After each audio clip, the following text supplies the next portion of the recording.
Feels like I'm going to be attacked for a lot here.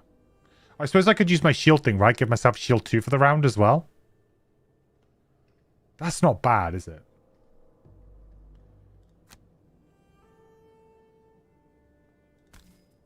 Yeah, I think I'm okay with that. Just try and get a disadvantage on me here. Well, I've got disadvantage anyway.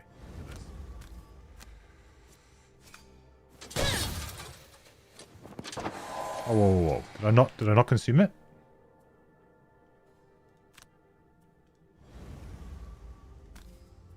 Was that like, is that a bug? It doesn't really highlight as much as it used to, I swear.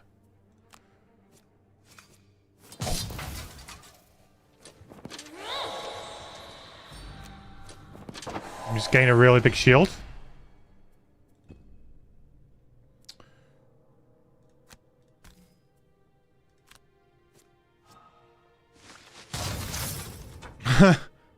Okay. I mean, might as well do it anyway. Ooh, I like the effects for this. The hazardous terrain looks nice.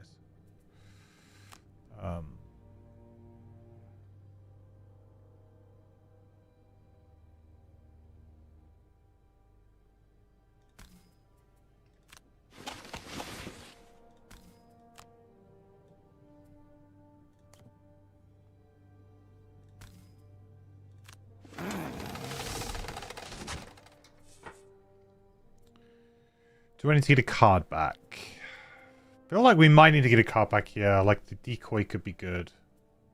It's kind of like our best way of interacting, really, isn't it? With the magma and stuff.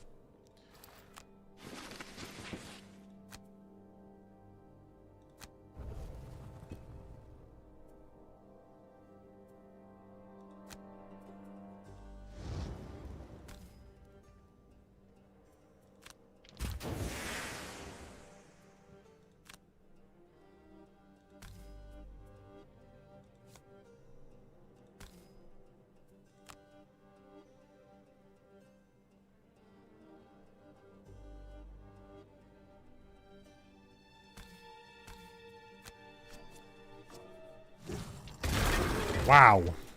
I mean, that was something, I guess.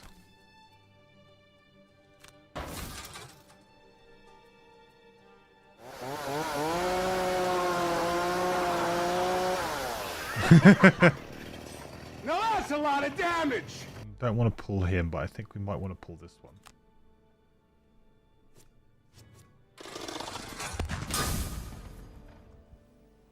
Wow.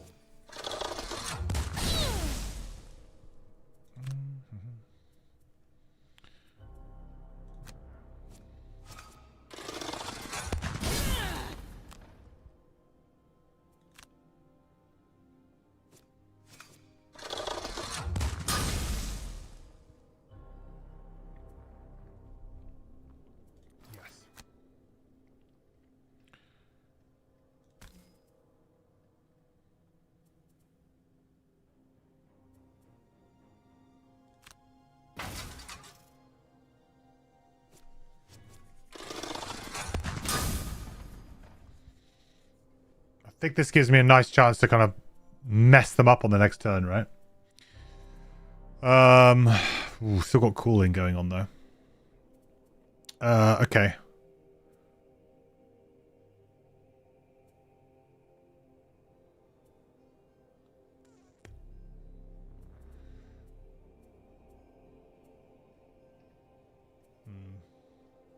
Kind of already used Igneous Path, didn't we?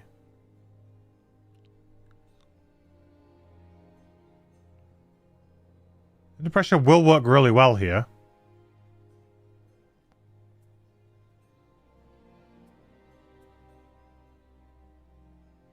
Well, I could move for 2.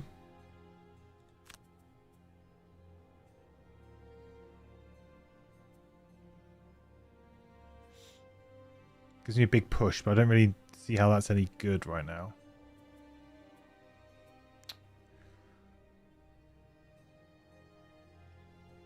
At least 2 hexes. He's not right now, huh? These guys are.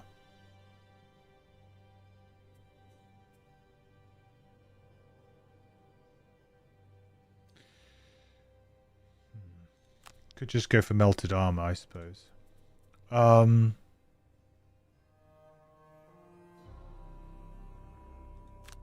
If I try and get a trap out, perhaps we can do the push, right? Move for 3, push. Okay, so then therefore I want something that's not necessarily like a damage spell. Force of the Earth. Pull something in. Because we're going to put a big old extra teeth trap like here.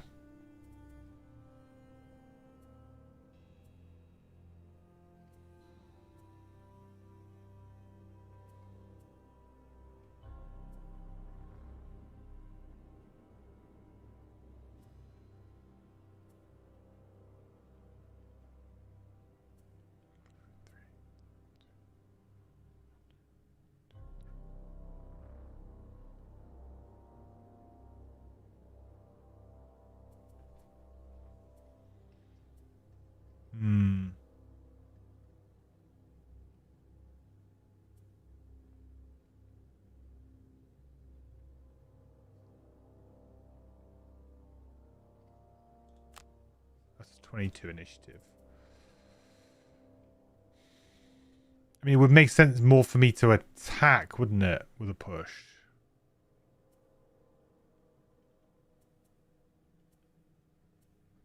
But then I can't really move, which is a problem. I need to move.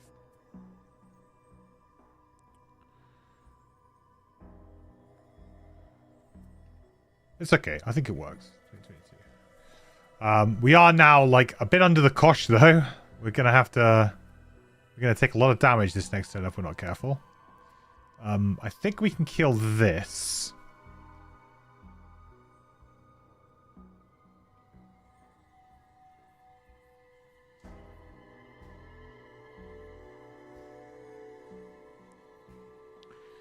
And then we need to pull something in. Pull this like here. So maybe I could do like a combined effort. Or I could probably do a rallying cry actually.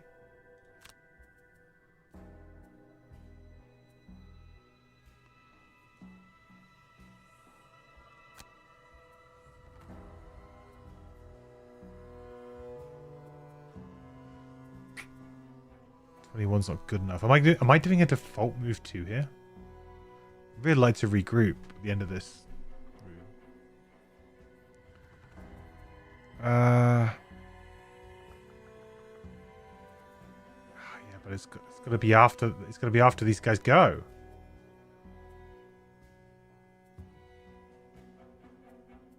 I guess we play this and we just see what happens.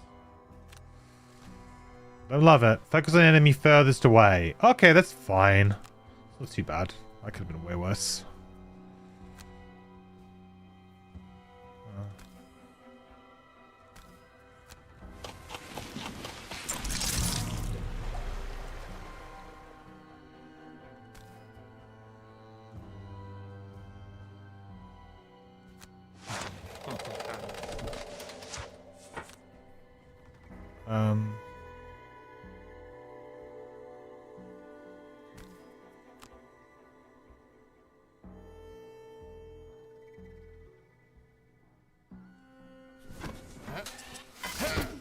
I think that's where I'm putting that, right?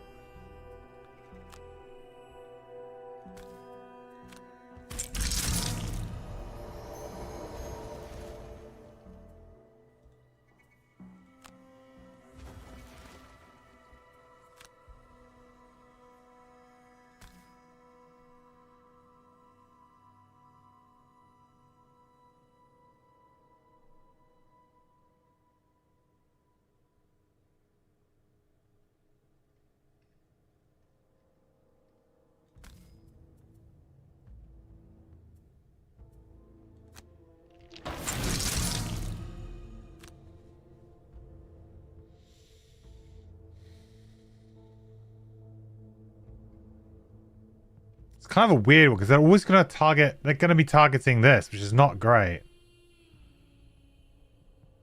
I could disarm.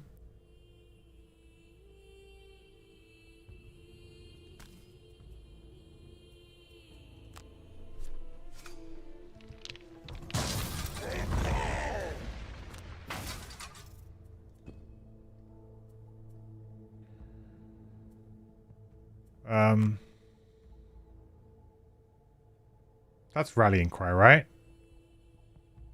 Yeah.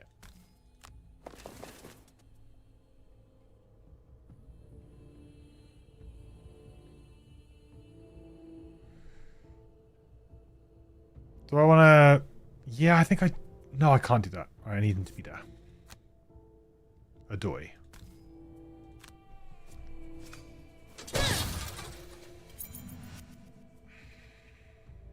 Yeah, I'm getting absolutely destroyed by the trap's getting absolutely destroyed this round. I don't really know what more I can do about it, though. Okay. We're just gonna hope that we kind of survive.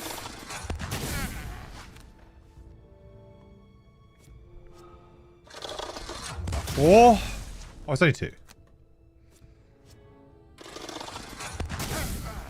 Ah, 1 health. That's easy. I don't even know what I was worried about.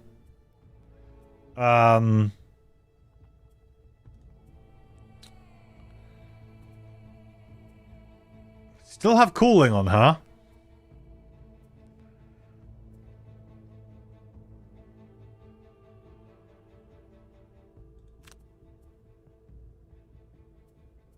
Which kind of sucks, actually, now, because I need to move, like, a few here.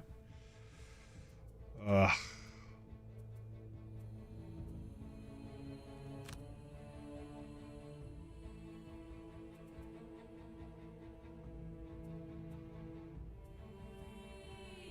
Oh, I could grant some people some movement, right?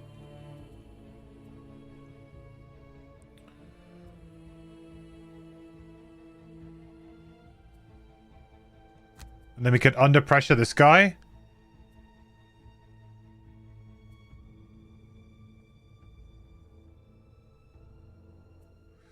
Three, four, five. I could attack for 6 with advantage. Kill this, kill this, kill this.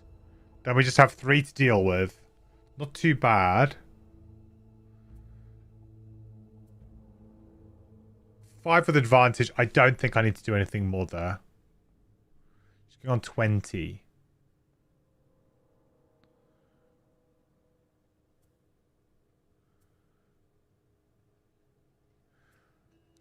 I mean, I could add 5. I could attack for 4 with advantage. No, I want to attack with 5 with advantage. Let's not be silly.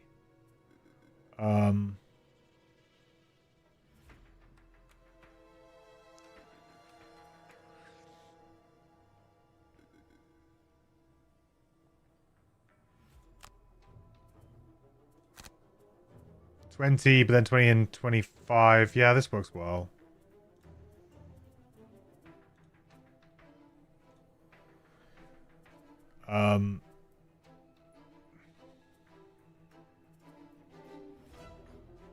Not quite sure what I do here, though.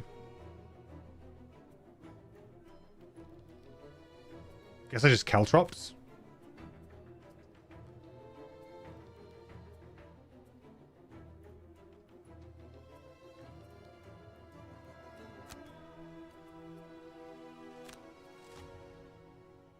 Push one away. Okay, so yeah, this is one of those ones where you just need to kind of spread out again. To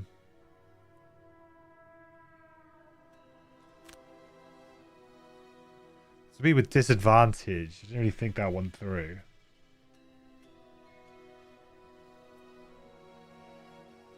Risk it for a biscuit.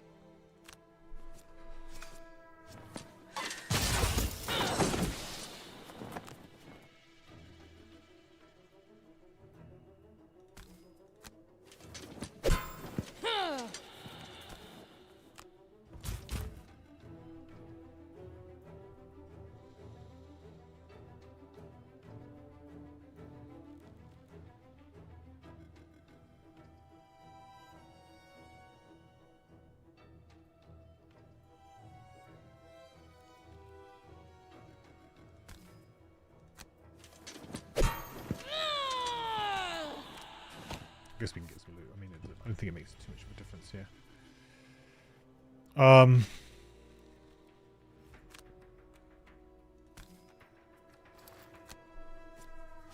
Oh, big damage. Huge damage.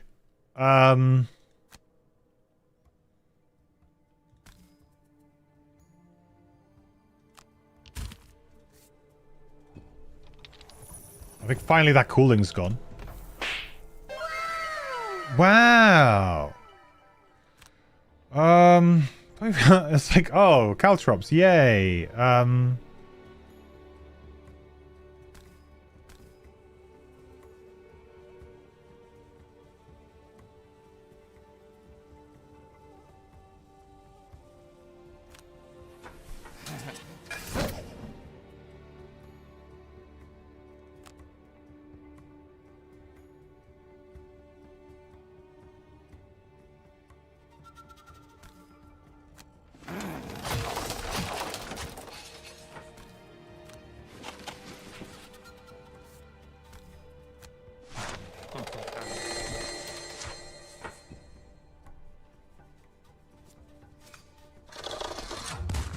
I think we're doing kind of okay here, you know?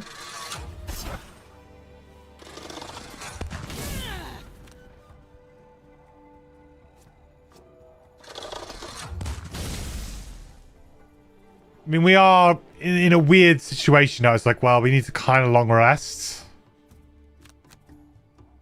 We need to kind of just get down to back. We need to go back to this end of the room to rest, really.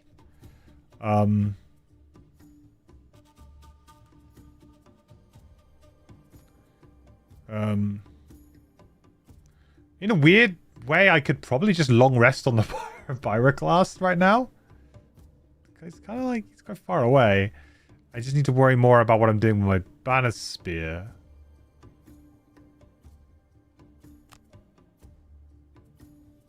I'm not moving a lot, am I? Bit of a problem. But if I soak, it's not terrible.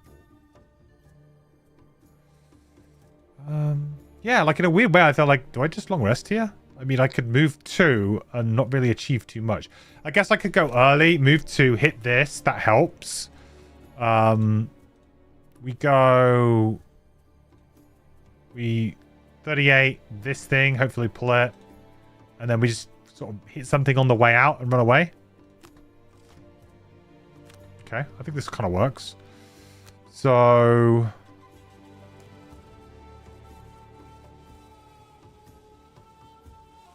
we may as well do this to get the XP, right? Range 5. Just can't join up.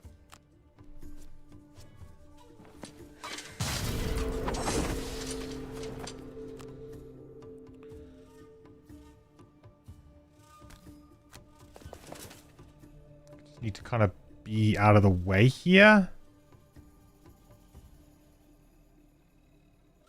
Oh, that 1-2's not good there, huh?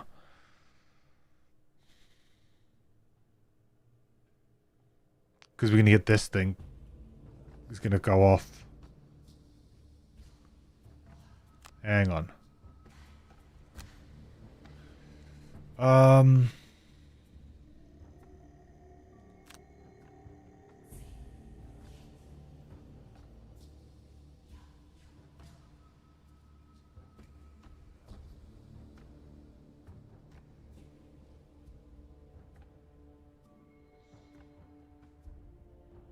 Unless I take the damage from this one here.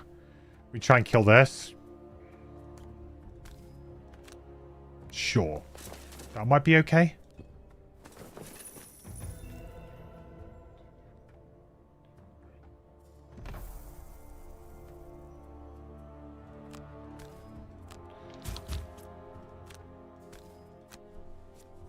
No!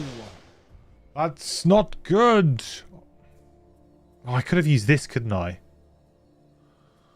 Bit cheaty now, though. What's this? 2 damage. I'm attacking him for 3. Oh, God. 3, 4, 5. I might have to. Look away, chat.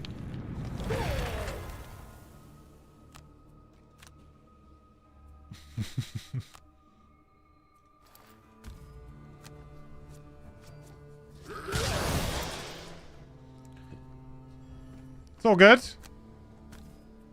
Oh, I mean, I got goggles here too.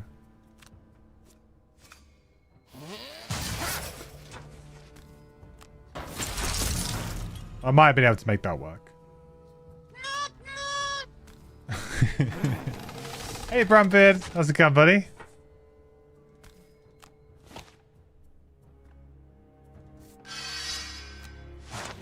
Hey, hey.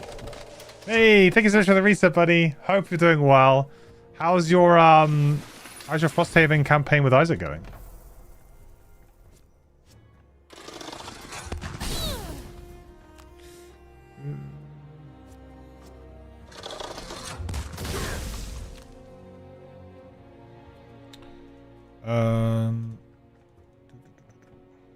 Oh, we're on the big short rest. I mean, we can long rest here, right? It's going well, slow, but having fun with it. Yeah, it's a beast of a game.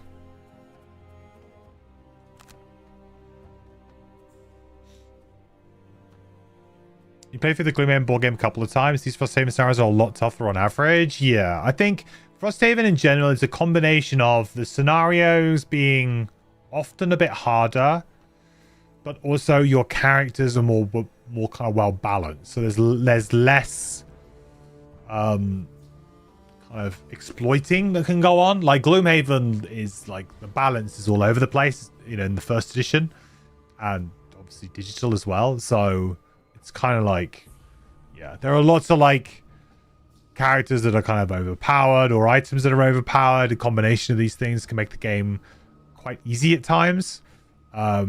Whereas Frosthaven, none of that stuff's really on offer, so you have to play really well each time. On average, they're also longer in round terms. I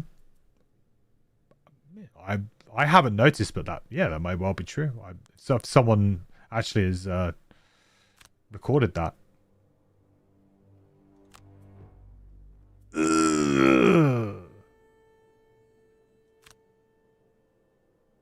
That's a really good card for the last room. A really good card for the last room.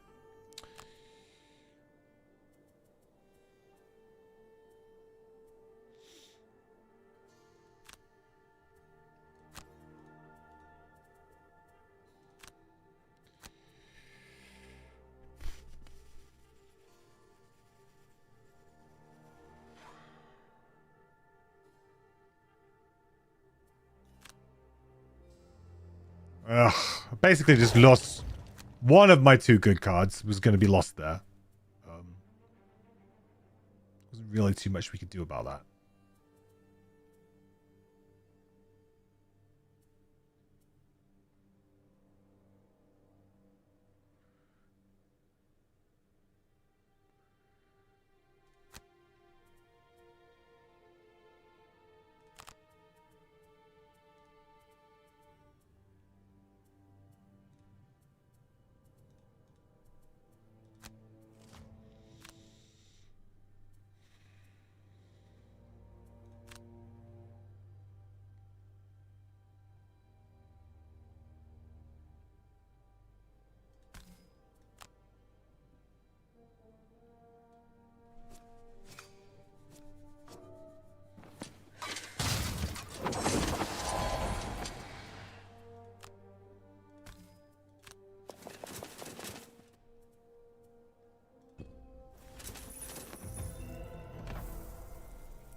Some big hills.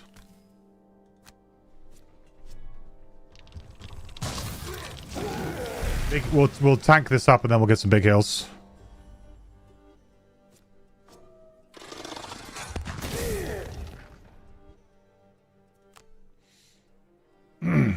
Restate balance, the new edition game is better, but did not make it so much harder than the original Gloomhaven. Now first you have to bend over backwards to deal full damage.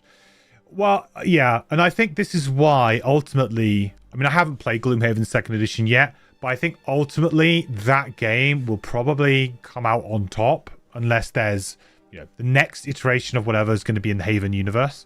But if you were to put Gloomhaven 1st edition, Jaws of the Lion, Frosthaven, Gloomhaven 2nd edition, I think you can quite clearly see how they've improved over time in terms of like the balance, the like abilities, the items, all of that kind of stuff, the fun, they balance it.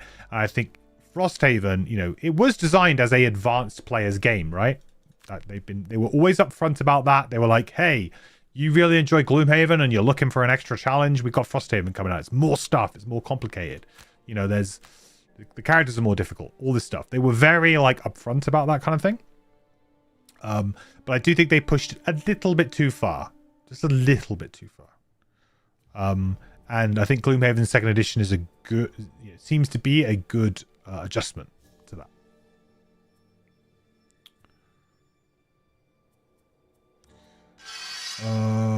Oh, it's good to heal though, isn't it?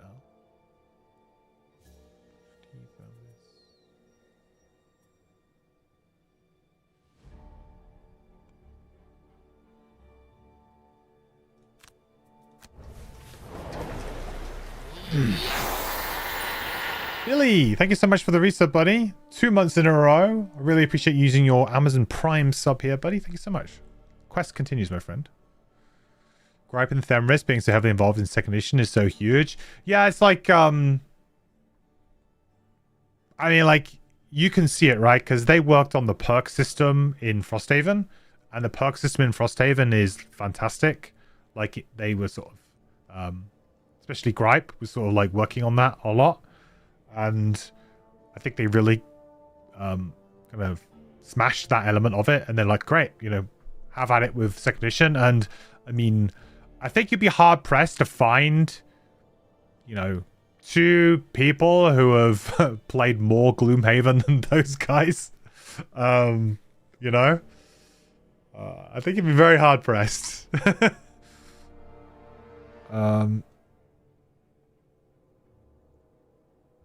This is a damage trap, right? I don't want a damage trap.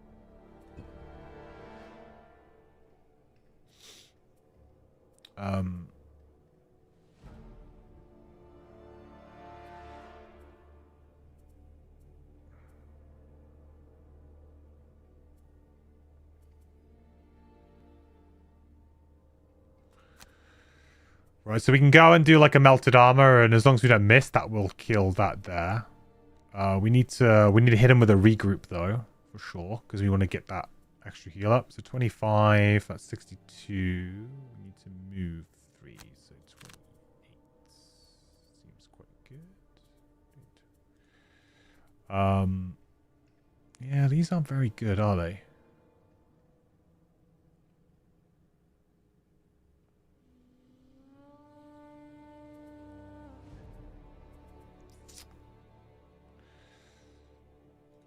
Might just be something like a late extra teeth or something.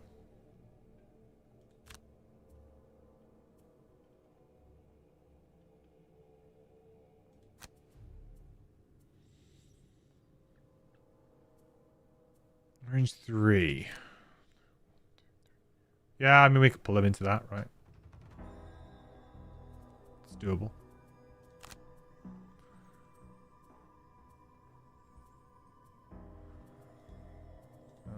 So regroup.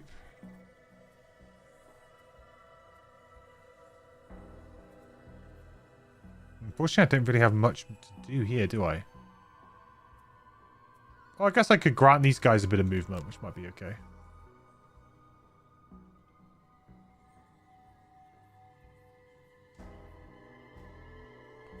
That might mean I don't need to use the move 3 here. Or can you just quench rages, move 2 then?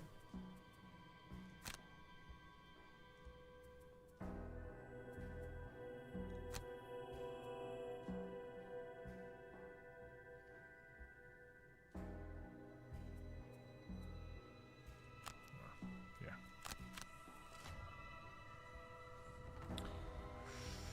That's not so nice. But it is avoidable. 1, 2, 3, 4, 5. It's pretty avoidable though.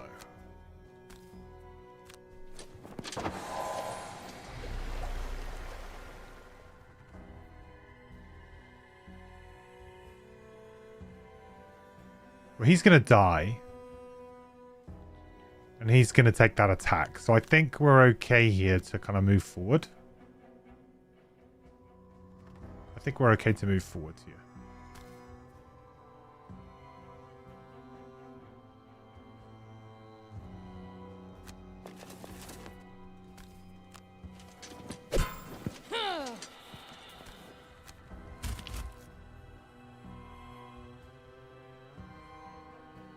Oh, no, hang on. Whoa, whoa, whoa. No, we're not.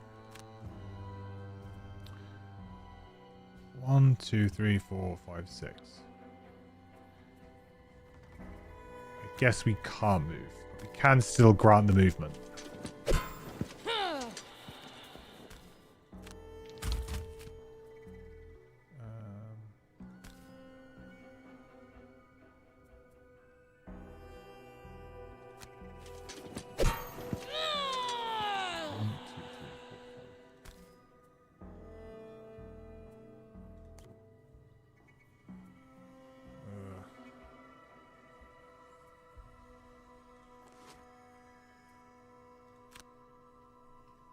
Within range 3. Is that what they so move into here, you can you can place it there and then move away. Yeah, okay. We can do that. We can do it that way. 2 here. We should get the bonus here too. Have I screwed my battle goal? I feel like I probably have, right? Oh no, I haven't done it.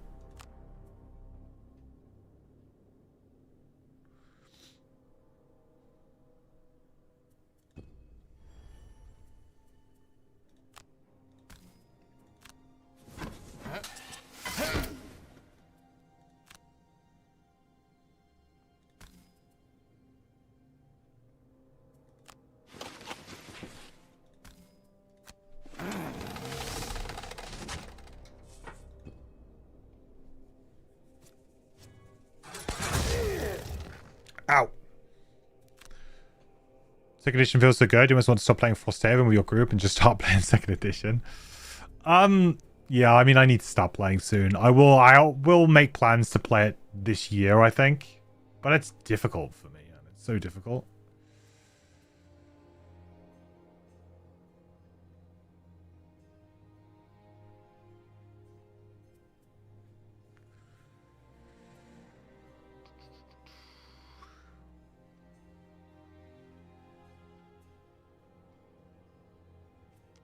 It's got to be the pull first, really, here, huh? Kind of got to go to town on this guy.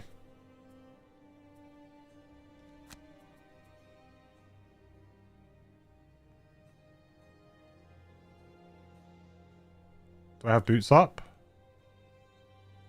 I do have boots up. So we could do that, pull him to there.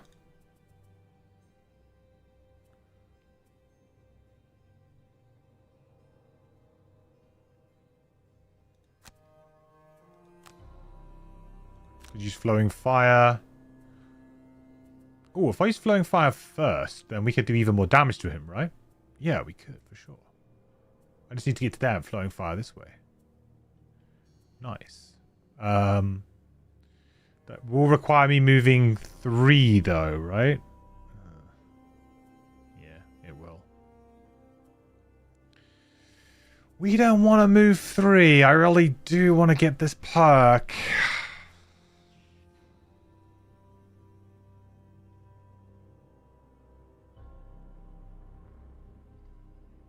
Where that I can get moved.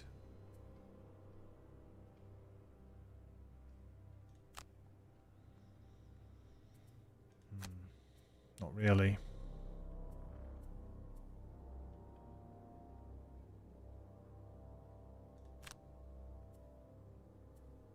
God, this is rubbish too, right?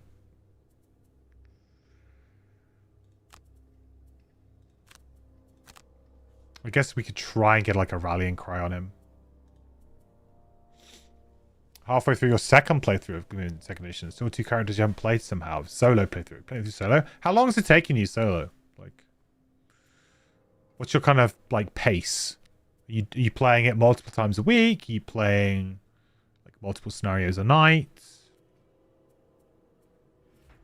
Because I mean, I might end up playing solo. I mean, my plan is to try and get my girlfriend interested in it.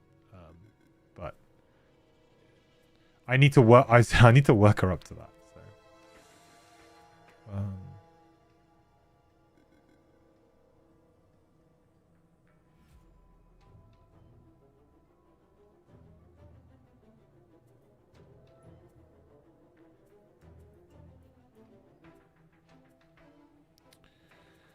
I mean, I can do the flowing fire, but it just doesn't really achieve anything here.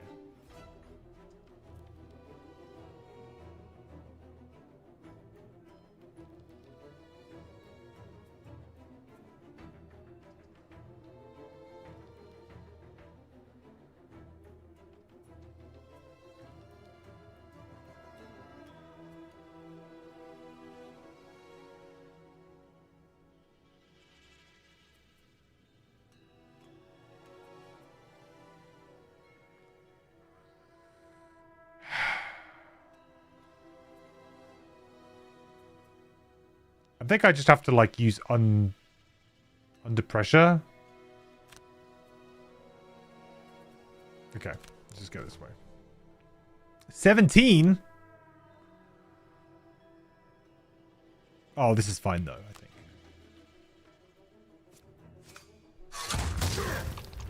Multiple times a week and multiple scenarios a day. Currently in a period of that's a long word. Convalescence. Maybe you want to start with Jaws the Lion first when introducing new people to the Haven series. Yeah. I could do that. And because I didn't play... Who didn't I play? Last time I played through that, I played the Demolitionist, I think. Last time I played through that. So I could play Redguard.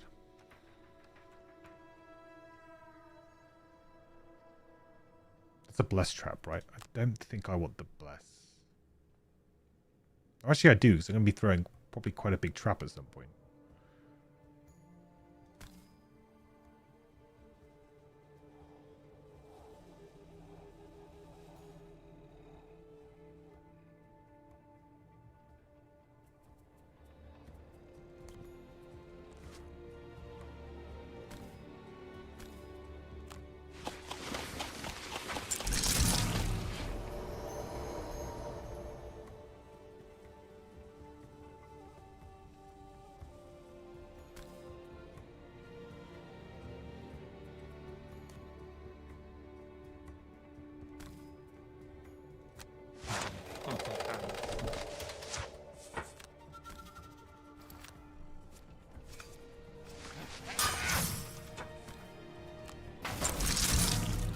Damage.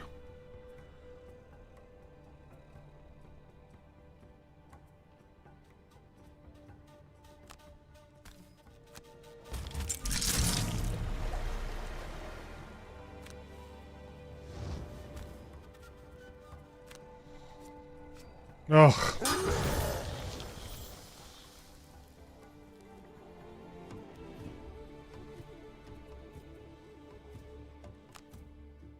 I think we can get the rallying cry off, which is good.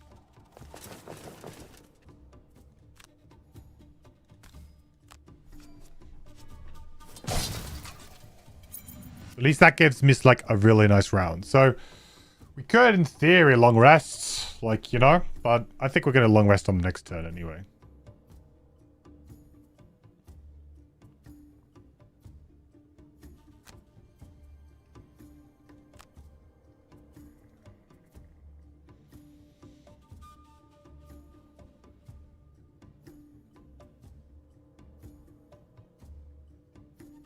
He's got 4. I mean, we're just trying to get us some XP here, I think. Don't really want to do cooling right now. I don't think so.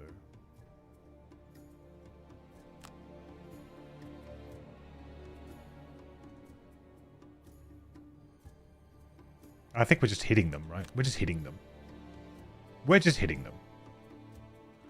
Whatever happens, happens.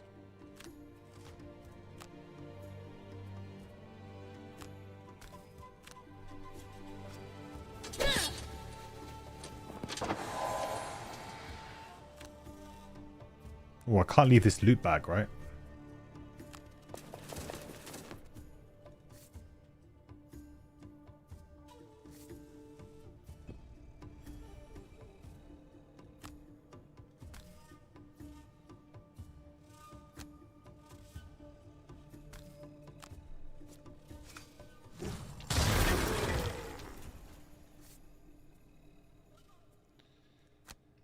Um...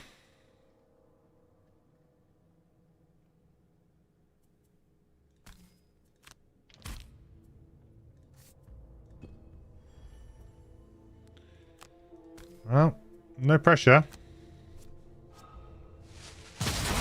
Got it done. As this train is 2 damage, I guess I could go get the loot back with this person.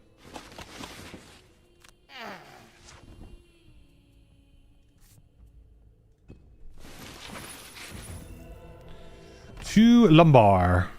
Right, so we're on a long rest. I feel like this is going okay.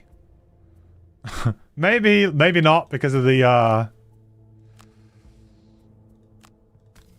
health situation here, but you know, we're kind of making progress.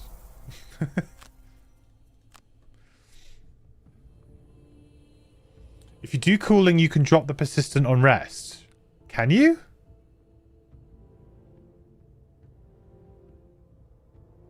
I thought the whole point with like the negative ones was that you cannot discard them.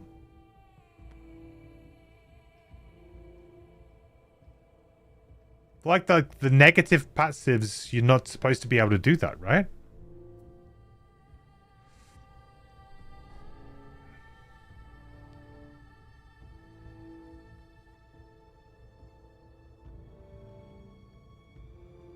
Oh, I see, Kev. Well, I hope you feel better soon.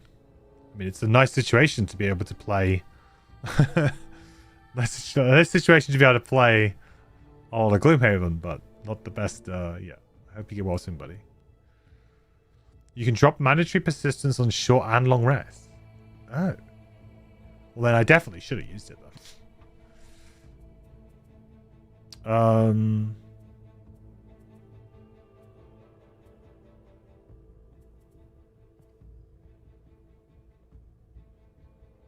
Resting is the exception for Meteor, if you recall. Yeah. Interesting.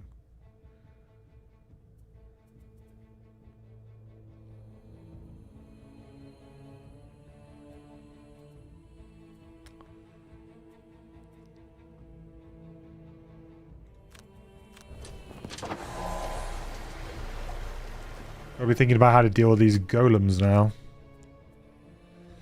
Am I going to get to use under pressure? Probably not. Let's be realistic here. Is under pressure even going to work here? Unless I start putting loads down. It's unlikely that under pressure is really going to come through for me. I should really focus on melted armor in the next room.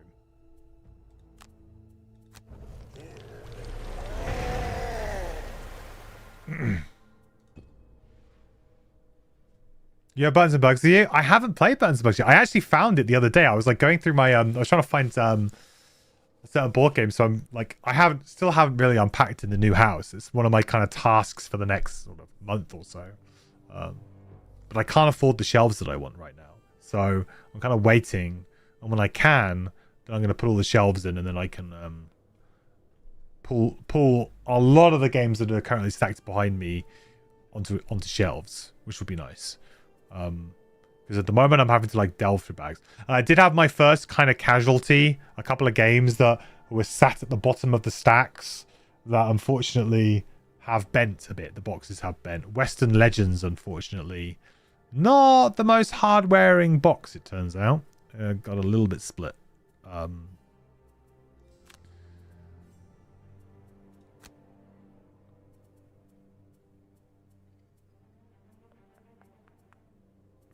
Losing Igneous Path is going to be a problem.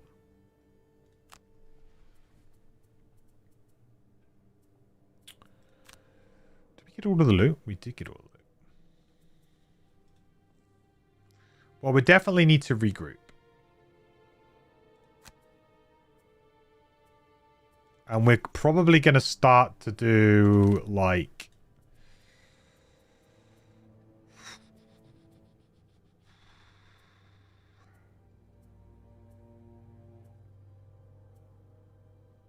We're going to have to start to like build the big traps, right? I'm pretty sure we open this door and there's like some enemies here, and a big enemy over here. And then there's like pressure plates. I don't know if they do anything. I can't remember. If not, this is a really hard second room, like really hard.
You push forward, delving further into this hall, wondering at its purpose. Yeah. From what you can gather, this place is no tomb.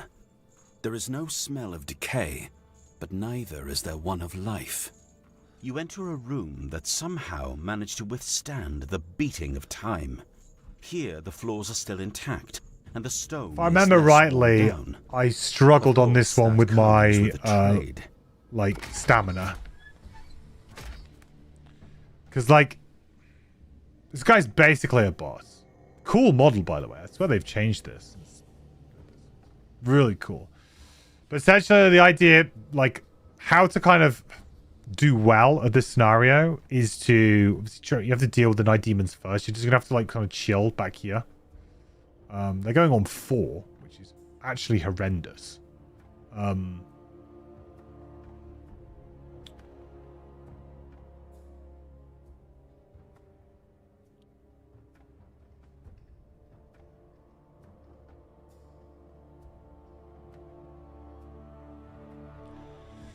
But yeah, we have to deal with the night demons first. This guy kind of ends up standing there a lot of the time. I don't think he moves very often, so it's quite good that we got to move there. This is a problem. We just open this door and we are going to get slammed here.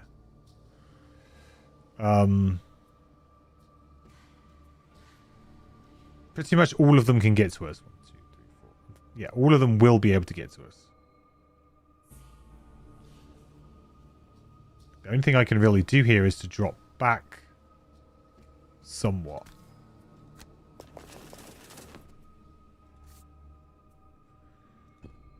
And let the pyro take the hits.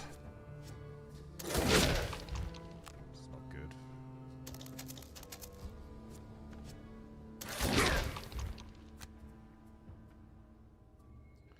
We can use cooling to catch back up, maybe.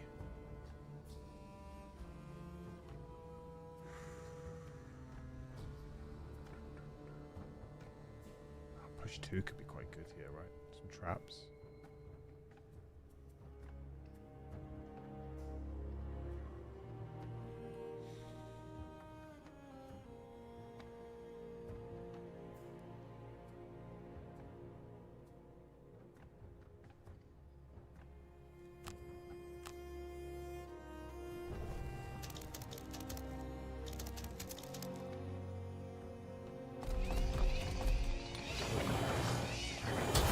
Game moving's pretty good. You save patterns and bugs when you travel and forgot to bring them with you on vacation. You also need to get through that someday. Yeah, I imagine like you should be able to get through that really quick, right?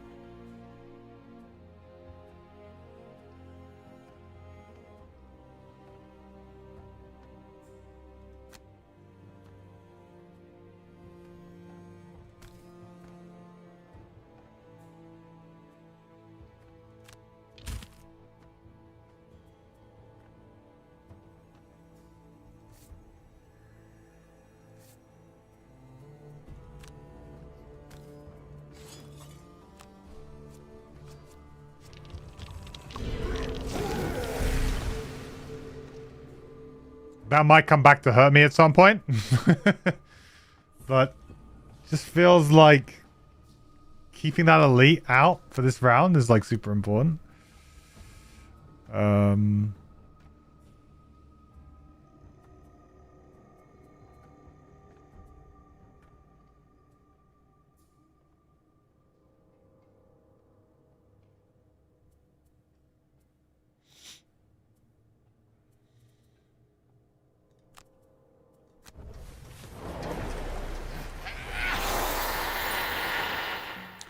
You can discard them in physical as well. It says on their character. Oh, it's probably just because of the lack of the character mat stuff. Yeah, okay.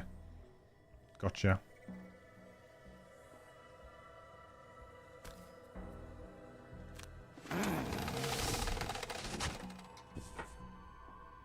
That can be confusing, you know?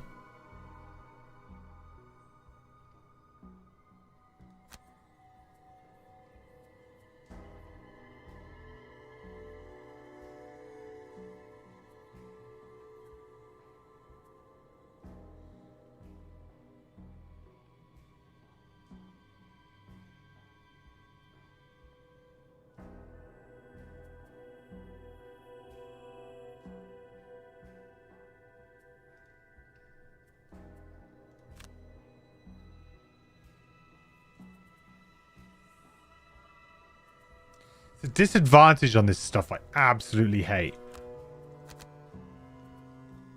I hate the disadvantage that you end up getting on these things.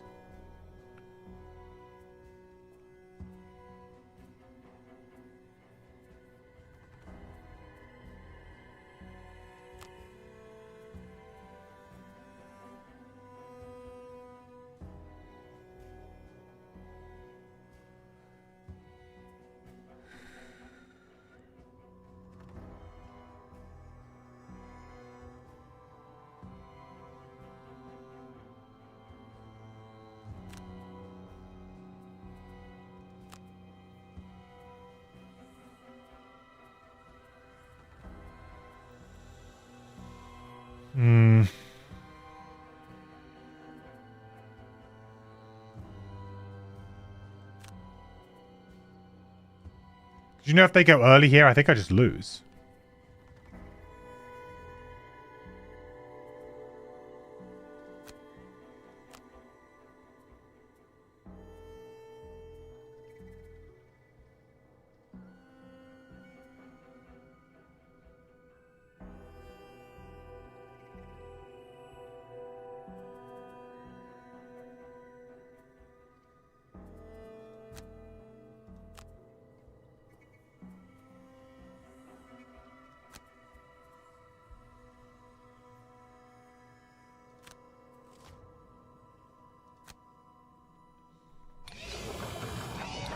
Gonna push them out of the room and then they have to walk back to the hazard. That's the plan.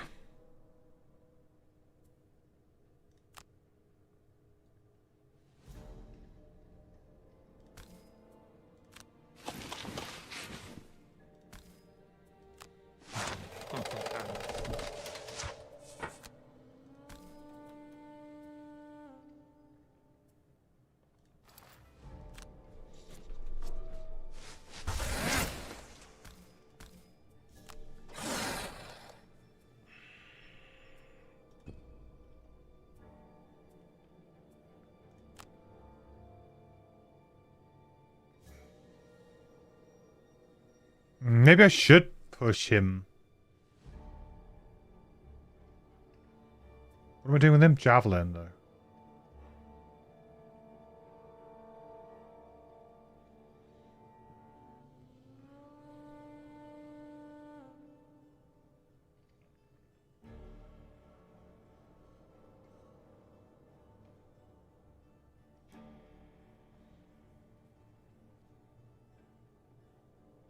Because this is going to be an attack of 2. No push. I think I messed it up because I was tempted to push and I ended up going off of that plan, which I don't know why I did. I was going to use Liquid Stone to push him, and I just kind of chickened out.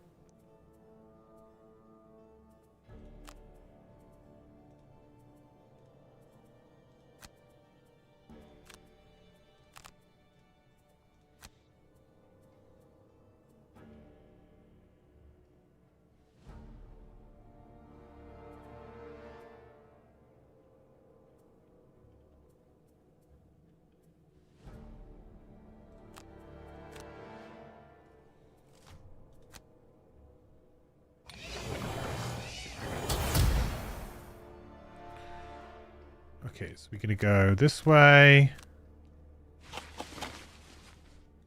There. Use this. Advantage. Just to make sure that we don't not get him down to 2.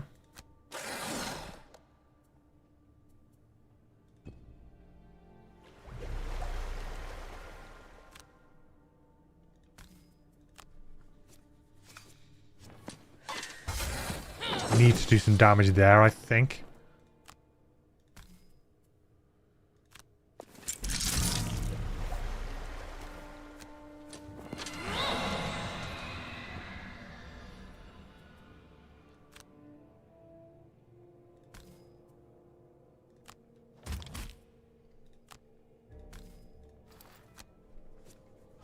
Oh no! Well, I mean, it's fine. It works.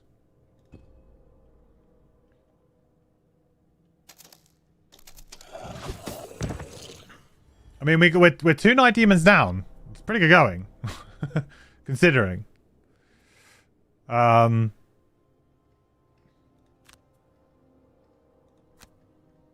got to try and hope that melted armor is going to do the job here. If we can kind of wall this space off a little bit here, this would be fantastic, right?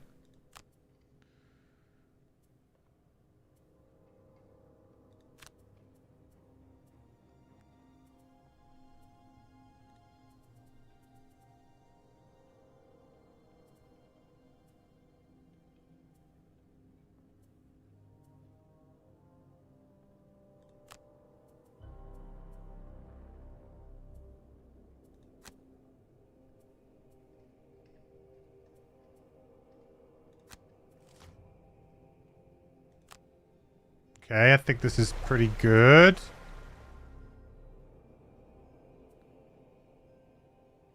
Do we immobilize this one?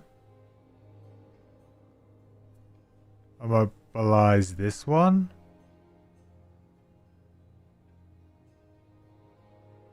Well, I was gonna melted armor here, wasn't I? I mean, I could gain advantage, which basically makes it a wash. But then I am attacking with disadvantage here. An attack of 5, is it?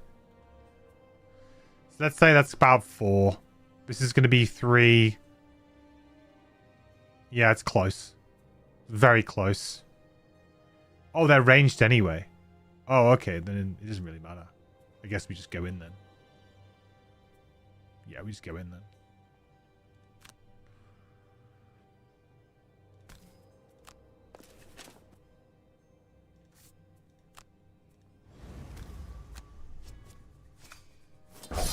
That's fine.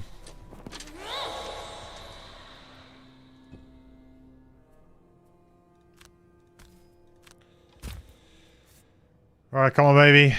No whammies.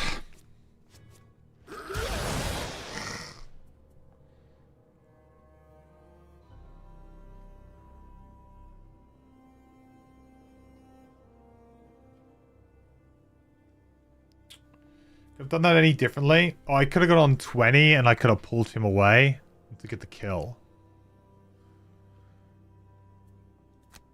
If I reorder my initiative there, I can get that done.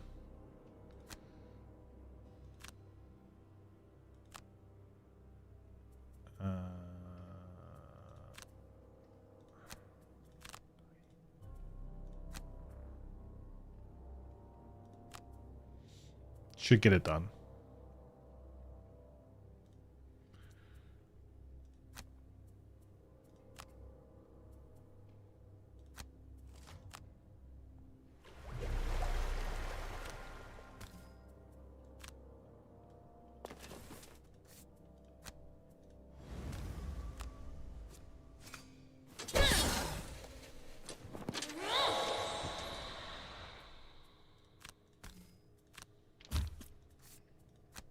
God, this scenario is tough, huh? Wasn't he attacking with disadvantage? What, the Night Demon? Night Demon he'll be attacking with disadvantage. Only on the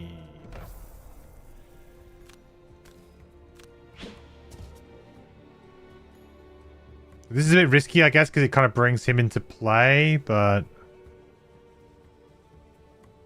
What's his range on this?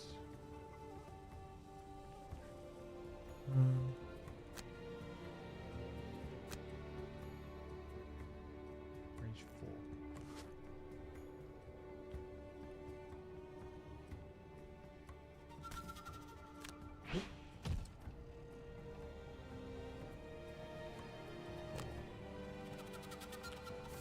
Don't think I needed to use the boots there. I'm just making things more difficult for myself. 1, 2, 3, 4. Go there.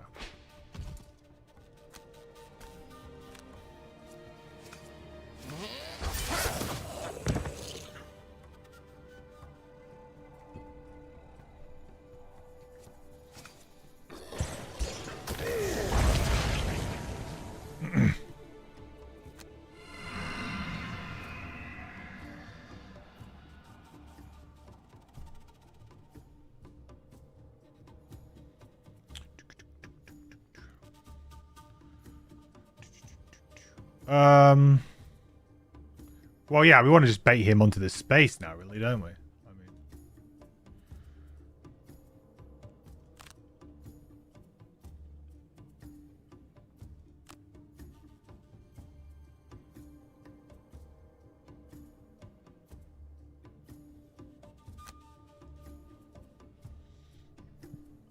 can I even really do that?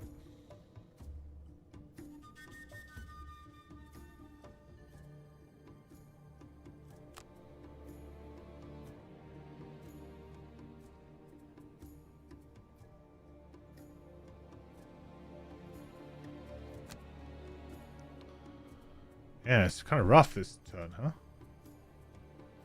It's kind of like I'm just gonna have to take I'm just gonna have to take some damage with the banner spear and just gonna let it roll.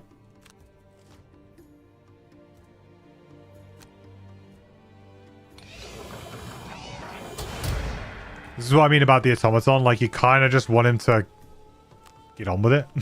It just doesn't. Oh, he's not gonna move. Interesting.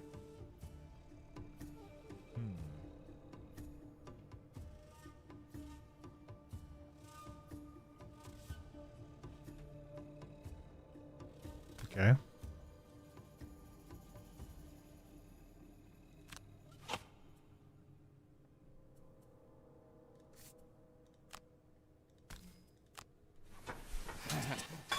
We need to start building mega traps, so...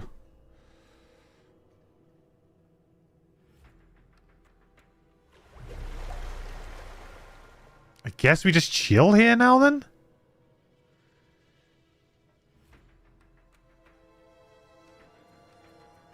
Do nothing? Don't see why we would do anything. We kind of want to bait him onto that. And we can always just put... Well, we could always just push him straight into that trap, actually, couldn't we, next turn? So, yeah, I don't think I'd do anything. I think I'd just hang out. Would have been a perfect turn to long rest, but...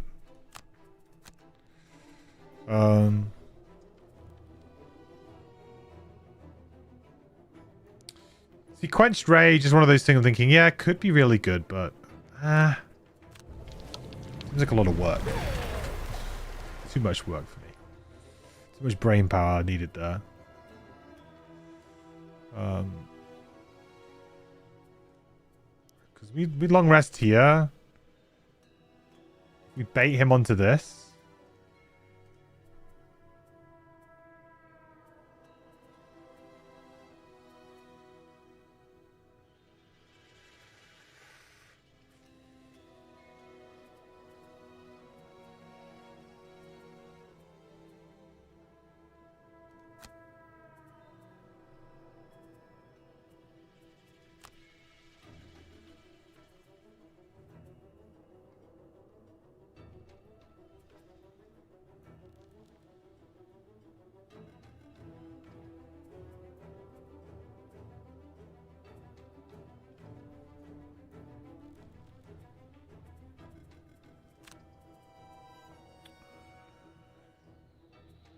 Yeah, it's like, how do I play this? Do I want to take a hit or not?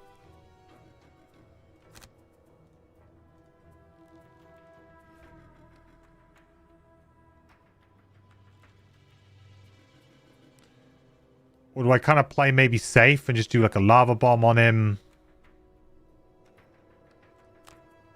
I'm going to have to go across this hazardous terrain at some point, you know?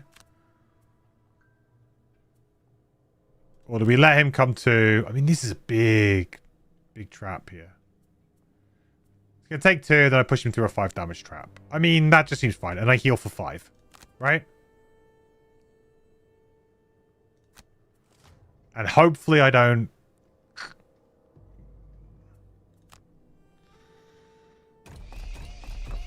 This is great, though.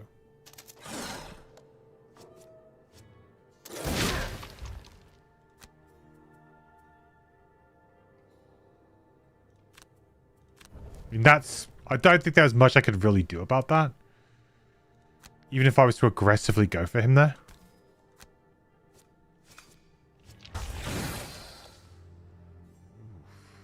Now I don't feel like I want to put him through a 5 damage trap. But then we've already got 4. I mean, it's fine.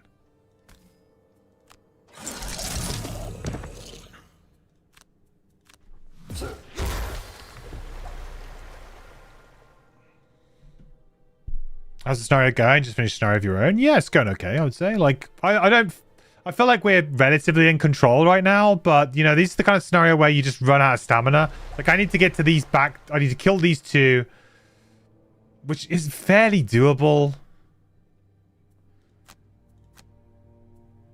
I've still got some big cards left, you know? Ichigo's such a solid character. I love him. Just, like, there's everything, you know? Everything you could possibly want. Do I really care about this anymore? No.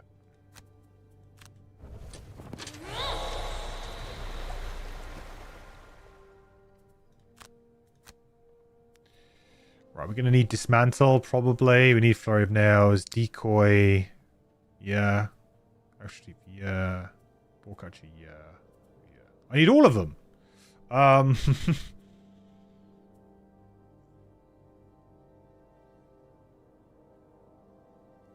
Decoy's kind of good. Did we get rid of Dismantle? Just because? I mean, realistically...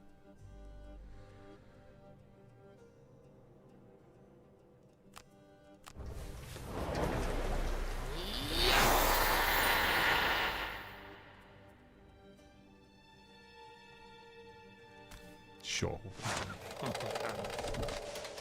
This guy is going to get a rude awakening.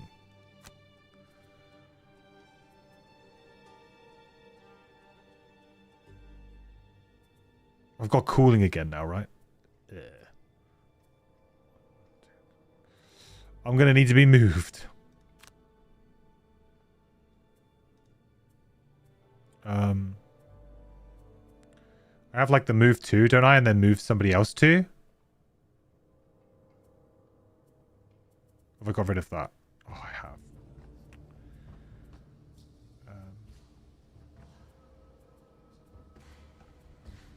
Okay, maybe I'll just do a regroup.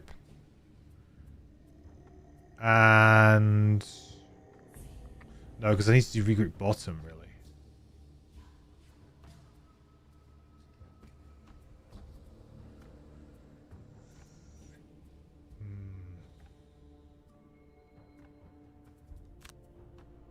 I really want to go late this round, you know?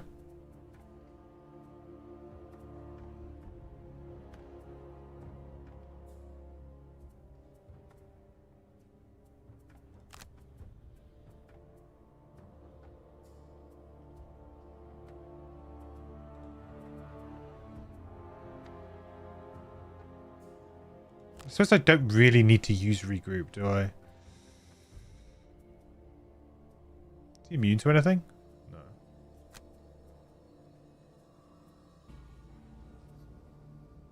Obviously, we want tip of the spear for this guy. We just go late, late, late. Super late. Try and create another trap.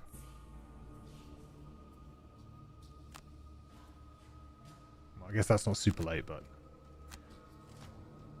Oh, it's fine. Okay.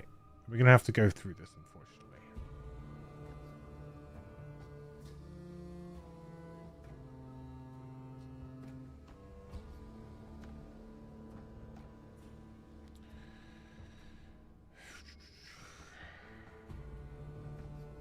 Is my plan to pull or push him through these traps? I guess pull him to here.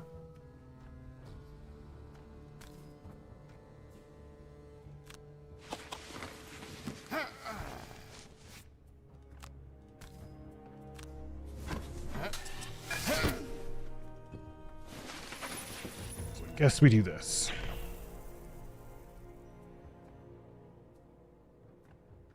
Oh no, I needed to go after.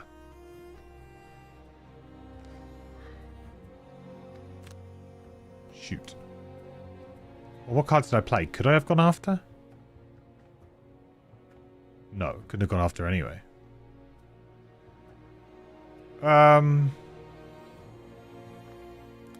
In that case, we'll just play Melted Armor bottom. I mean, I'm not going to get attacked much anymore. Or do we just do this to kind of keep ourselves plodding along? And keep ourselves plodding along. Also, we get hella loot.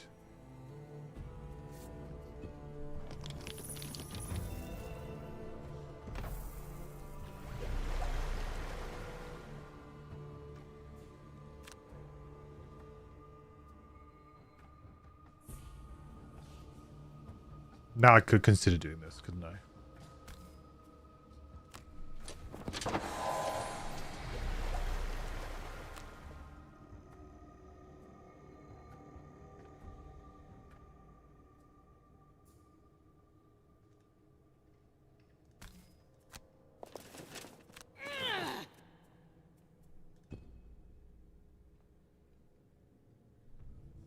Okay, so now we do the big pull.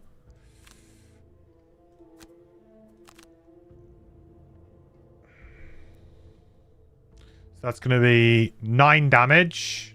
Pretty good. God, we are kind of stuck here, though. 9 damage. We're not going to be able to get tip of the spear, though, unless I pull him.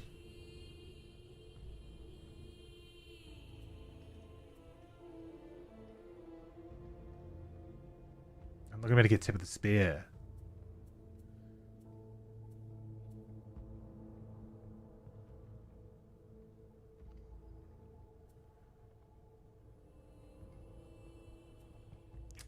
That sucks.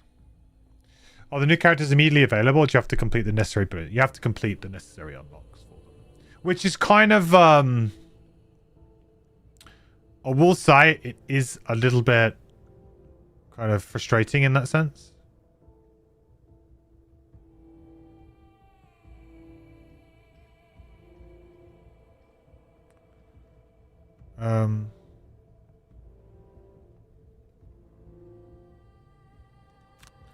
Just thinking, is there a way that I could like pull him to here? Right.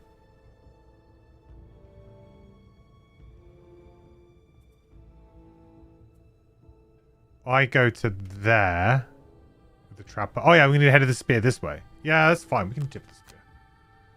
We can do it.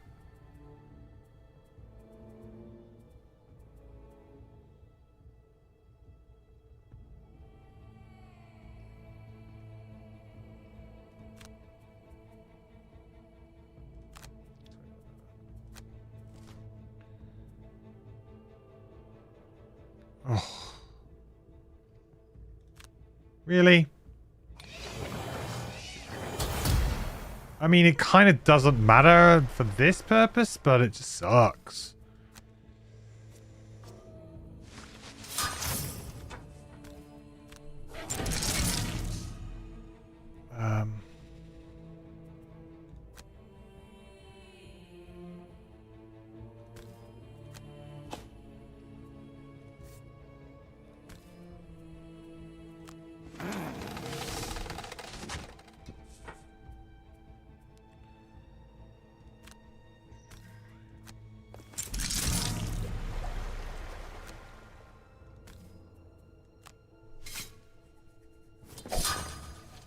I mean, 5 damage is still only like 1 trap, basically.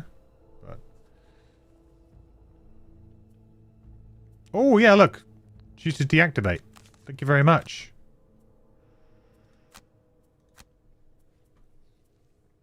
I am nearly dead here, though. So very nearly dead. I think we need to get rid of cooling. And realistically, we're just going to have to try and, like, I don't know. We're going to have to try and affect this guy in some way. And then we're probably done. And then it's going to be down to these two to finish the rooms, which I think they can do. But we are not in a great spot here. There's a push 2 there. So we can push him into this 4 damage trap with liquid stone. That's like perfect. That's your job. Okay. This is your job. 28. Move there. Push 2. Done.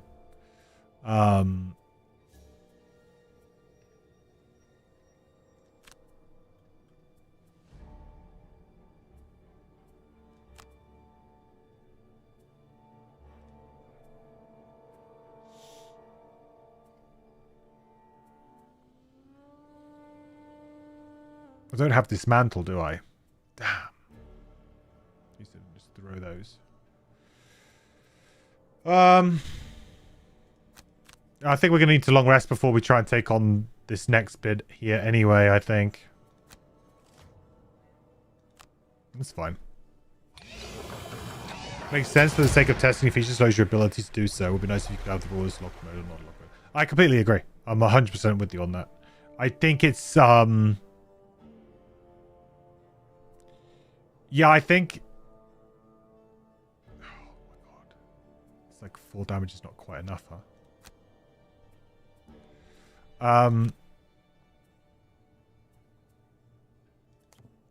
Yeah, no, I absolutely completely agree. I think that they have made it difficult for the community to chip in during early access to actually, you know, properly help.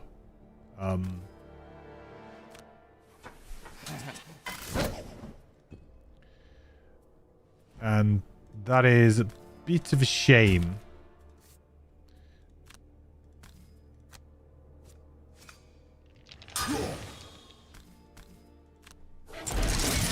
One automaton down.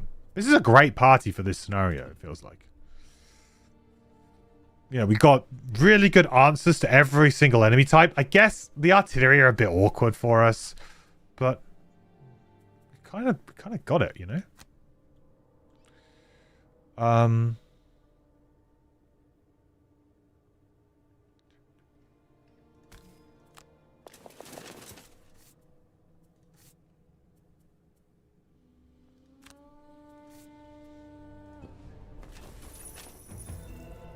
$9 gold. Yeah, I would love the ability to just be able to play with kind of everything right now. I would love that. But, you know, I appreciate that that's... You know, the way that they're kind of... The way that they're doing this is they are trying to make it so that if you did start, like, with the early access, you can kind of naturally progress the campaign like you could do. So it feels like you're not really losing out. That makes sense?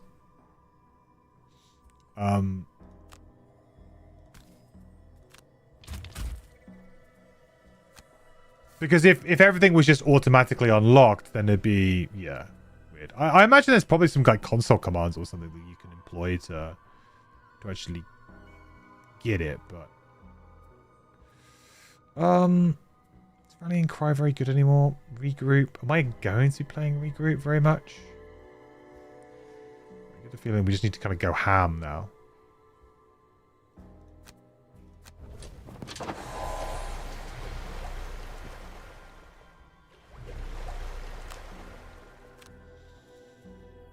Push, pull. We just need attacks. Caltrops is nice for a big couple of moves, though.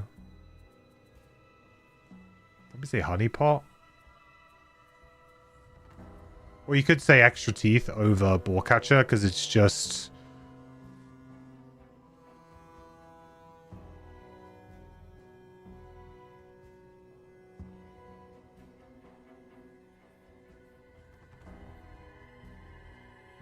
a 5v4.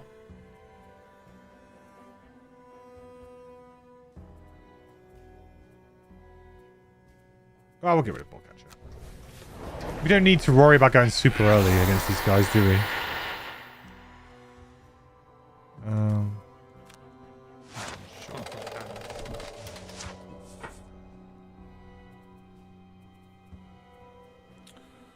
Long rest. So we want to go late here and then like chuck a javelin. Just kind of get started. Same here, I think.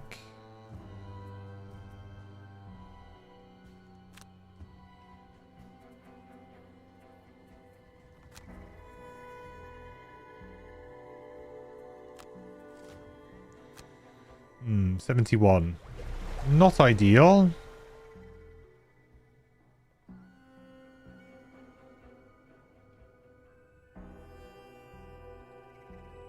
Oh, okay, we won't be able to, he won't be able to reach us anyway.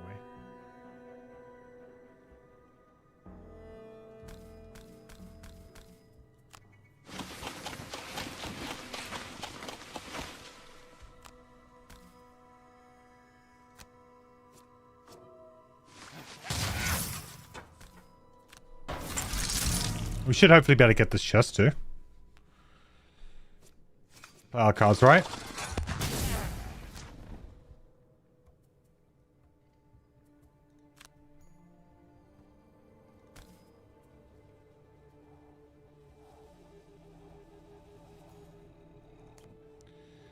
Kind of didn't end up the way that I thought it was going to go here, where I'm actually next to him. I mean, what? If I go to here, I could just do a rallying cry next turn. That's pretty sweet.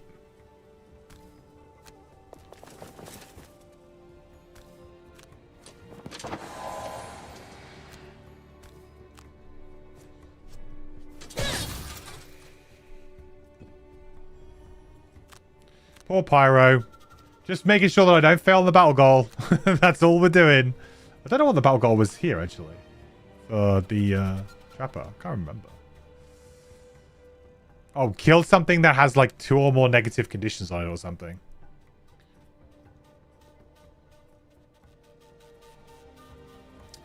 I don't know. I don't feel like we're really going to get to do anything more because we can only move 2. So I definitely need to just keep my range stuff.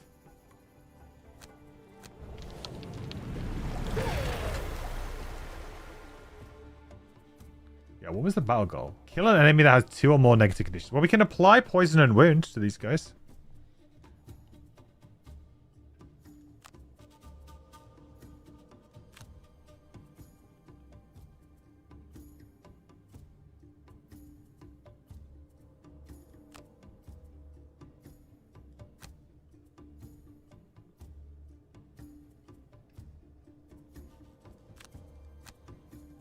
An early rallying cry. 3. We'll make a new trap. We'll move 2. Do a lot of nothing. Oh, we're definitely not really doing anything on this character's turn now. Maybe get some loot. Alright, what's in the box? Oh, a new quest. Lustrous Pit. Beautiful. You look down at an ancient sheet of stone, hardly the riches and jewels you were expecting. But there on the stone, faded yet still complete, is a painting, a landscape, as if painted using the tip of a stick or a claw. And despite the crudeness, the details look familiar to you. You could probably find this painting depicts if you search long enough. Uh-huh.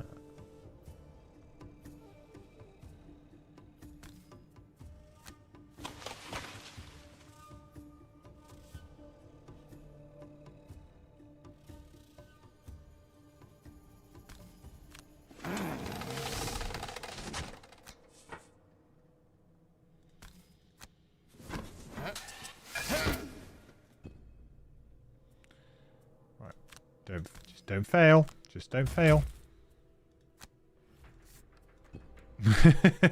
Just would like to go and get the more treasure, but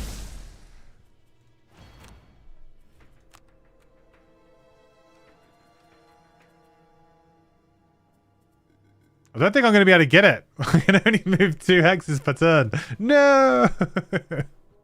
Oh, dude. Yikes.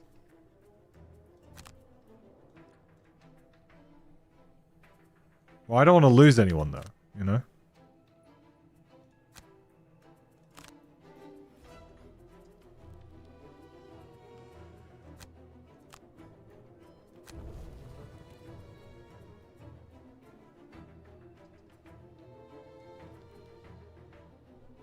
Do I want to try and do the bully condition? Kill an enemy that has... I mean, I can do that if I get up there. It's just going to take a few turns. I'm just going to have to kind of waste time. But I can absolutely do that.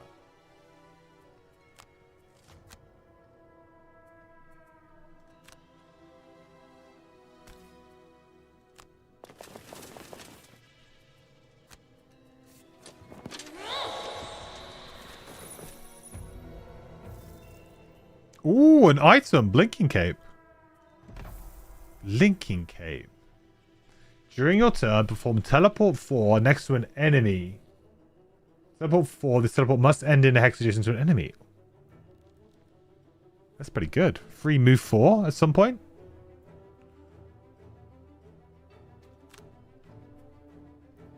You can't say no, really, can you?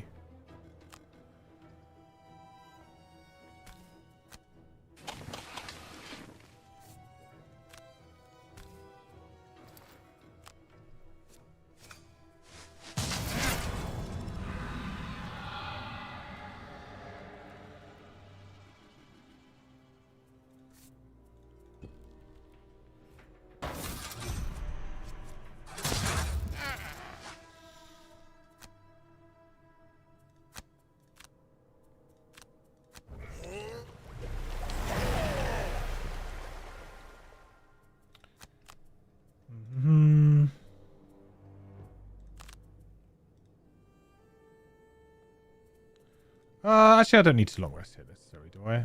I could short rest and just kind of run over and javelin just to help. I'm just trying to help. Sure.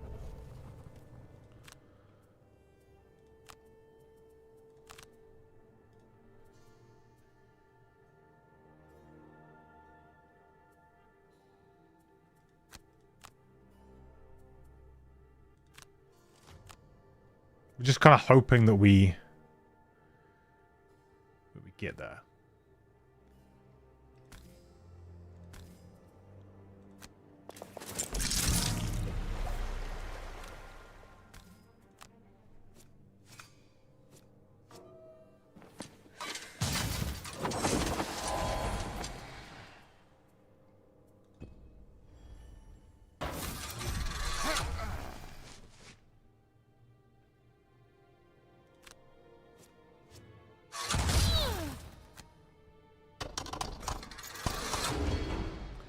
That's gonna make it tough.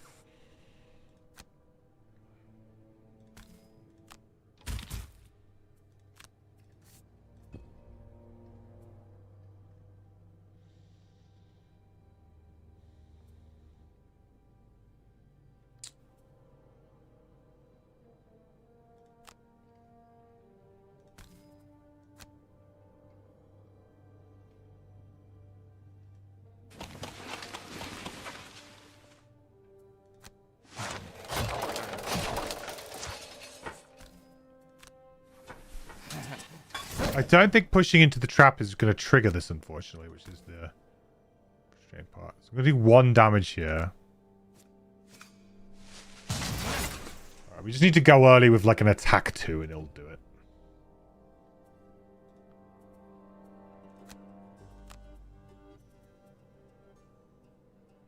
Sure. We can just do that. It's all good. Oh, he's going to survive. Hopefully.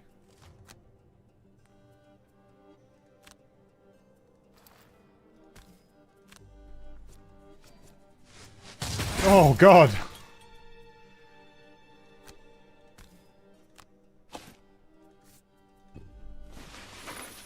What a great scenario, though. Very happy with that. With the way that went.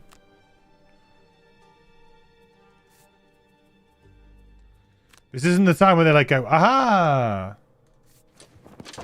Little did you know, there's another room.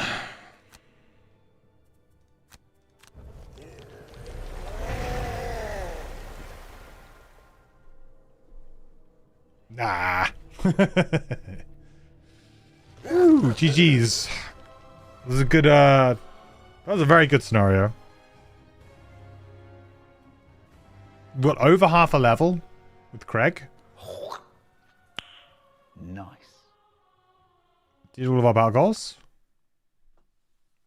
Got all of the loot as well. Got an item. I don't feel like we got many materials though. We really do need materials at the moment because we're just trying to How long has this improve place been the hidden, outpost. buried and forgotten by the rest of the world? And how could these metal creatures still be functioning after all that time? It gives you pause, this line of questioning, because to answer it would upturn your understanding of history entirely. Perhaps then you should keep your thoughts on present matters. You search the preserved room carefully, minding that you don't trigger any surprises lying in wait. Near the doorway, you find a series of small Banner, robbed of a level, indentations set yeah. in the floor So close. that glow with a faint blue light. You dust them off and study their strange luminescence, realizing that the indentations are shaped much like the automaton's feet. Conduits, perhaps, some way for the machines to regain power. But if that is true, then there must be a power source.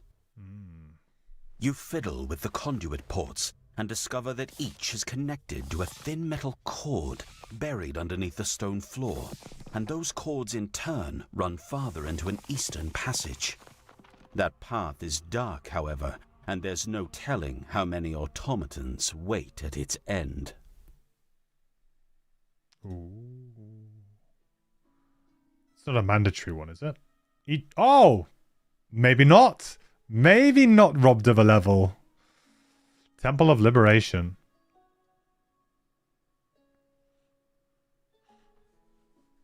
You're walking through town when you lose your balance for a moment. Perhaps you haven't eaten enough. No, there it is again. Ahead on the street, an older gentleman stumbles to the ground. Before you can rush over to assist, the shockwave hits. An earthquake is rocking Frosthaven. Ooh. Assist the town guard in bracing the buildings. Assist the town guard in digging out the injured. This is going to be like a buildings versus morale type situation, right? I feel like the buildings are more important. I don't really want to have to spend a load of resources to repair buildings. I can lose morale. You gather as many large wooden beams as you can find and set them up against the most vulnerable buildings, those leaning dangerously in the aftermath of the tremors. Hopefully, it's enough to keep some of them from collapsing. We'll take that. Whoa, whoa, whoa, whoa, whoa. We're under attack? I mean, we're under... It's a weird kind of attack, but okay. Alright, so this has changed. This is a whole new UI. Available modifiers. Okay, great. I have up to 3 soldiers.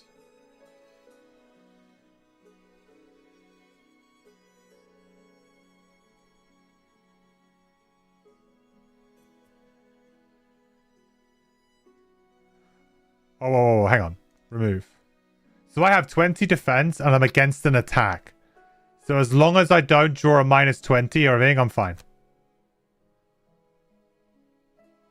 Oh, this is way better than the last UI. Well done, Debs. I like this a lot. Next. Oh, this is so much better. Still here, bud. Hey, Tweenie. How's it going, buddy? 63 months still here. Me too, man. Me too. Hope you're doing well, bud. This looks pretty good. It's great. So again, 20 defense, attack of 10. I drew a +0 last time. I don't feel like we need advantage, right? Because we're only missing on these two. Very good, very good. Oh, this is actually making me not hate attacks. I didn't think it could be done. I thought I'd always just hate attacks. Do you know what? Kind of digging attacks now. And I like the fact that we're going to be able to upgrade these and you can actually see them and it's going to be a thing. We just YOLO this, right? We just absolutely YOLO this.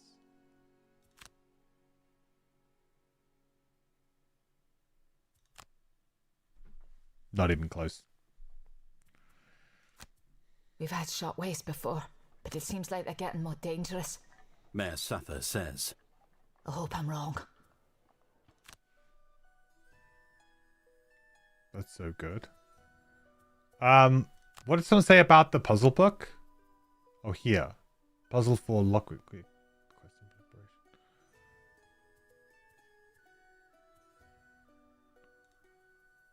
Puzzle book. Crane's room is empty. The books, the papers, everything is still... Yeah.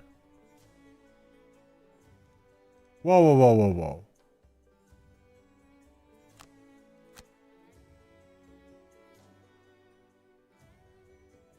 So at the moment, it's just like auto-saving it, but like...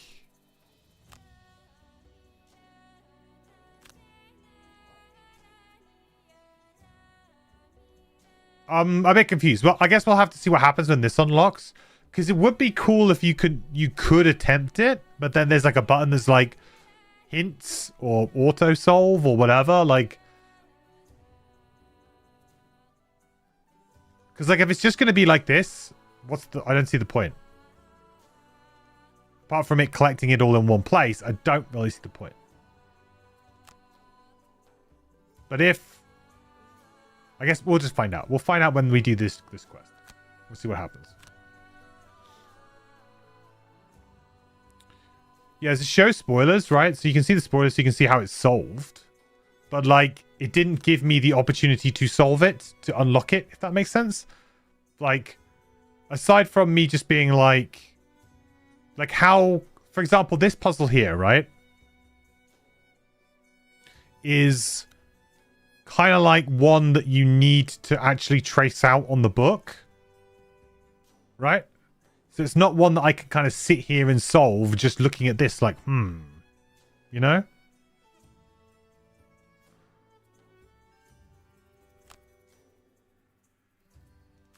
Like, you need to actually get a ruler out and kind of go, oh, okay, this goes down here to this one. Okay, then where does this go?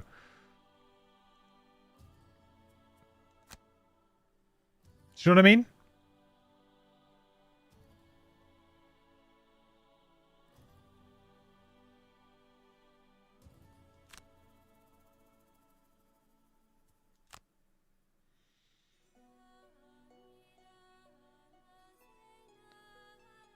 If there's an opportunity to actually solve this with some kind of in-game UI where you can kind of trace things out, that'd be awesome. And then you just have the option to just skip it if you want. Level up, level up. Did we not? Oh, we didn't level up here. We must be close. We got a bonus load of XP though. Oh, did it count the bonus XP on the previous screen? Well, maybe it did.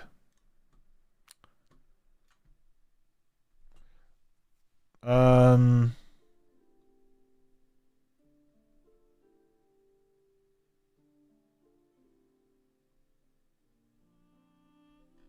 guess we just keep going at this.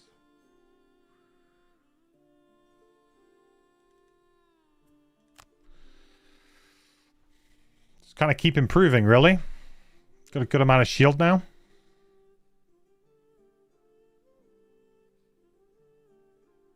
Kind of forget that we have Into the Breach. It's quite a good ability. I just forget that we have it.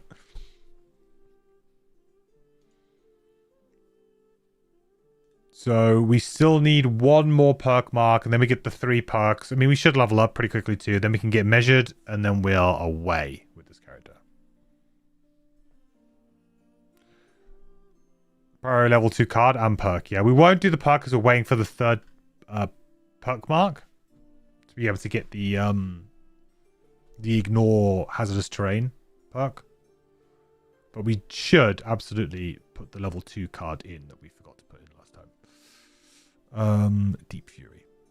So it was attack 3, add +1, push 2, and gain 1 XP if you are occupying. So what would we get rid of for that?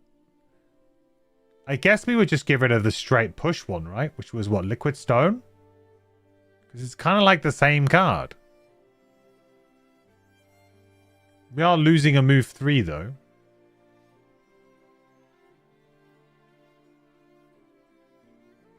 But it's kind of the same card except worse in most respects. The only difference being is it's an additional movement. It has a little push on it too, which is quite nice. And the earth, it does come up. I think Quenched Rage is like... I didn't use it at all in the last scenario. I get that it has some very good potential, especially with that double the value. I think I'll give it a Quenched Rage. Most of the time I was using that Quenched Rage as a move 2 on that last scenario. And I get it that it wasn't like maybe the best showcase for the character. Because there was a lot of enemies that don't move. But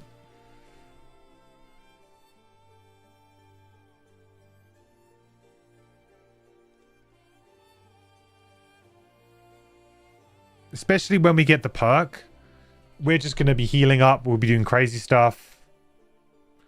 It also combos well with cooling. Not cooling. Force of Nature.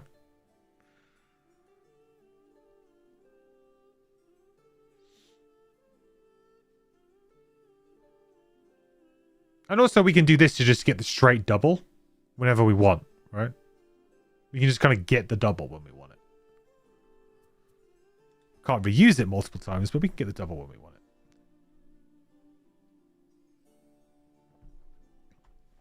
Okay, let's have a look at items. Or maybe we can upgrade the Craftsman. Town level 4. How close are we to level 4 now?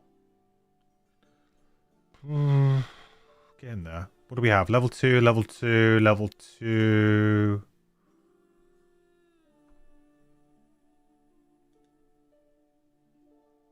Requires town level 4. Requires town level 5.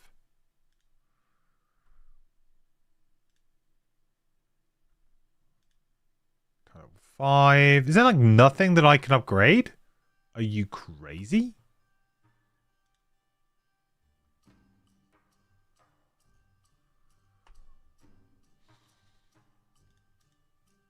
Yeah, nothing. Okay. Kind of sucks. But let's have a look at items for Craig. Not enough old people? Yeah, we need to retire some people for sure. Okay, so let's have a look at some kind of body item, shall we?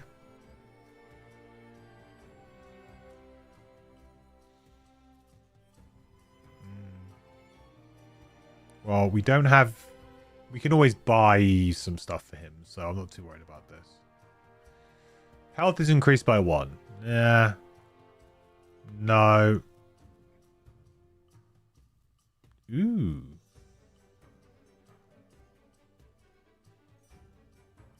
Cured leather armor could be very good for him.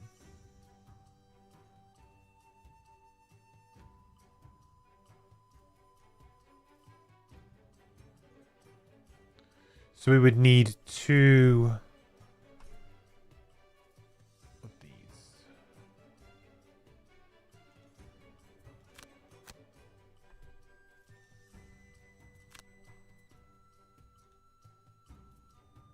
Yeah, for sure.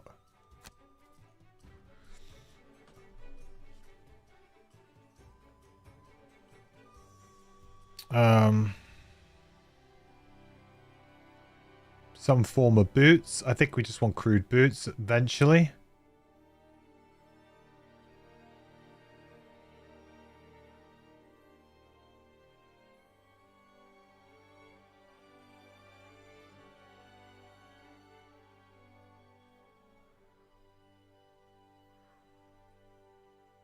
That's about it, really, huh? That's it. Boots. We just need to focus on boots next time.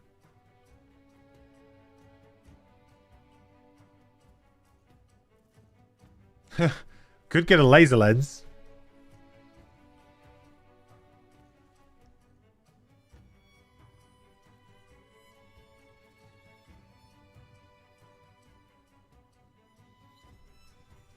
I mean, laser lens is probably better than eagle eye goggles right now. Because we're going to have lots of fire. And...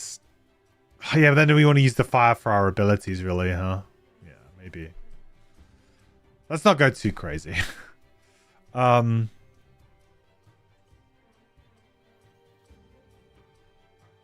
this just, like, taken over my body item? I swear I had an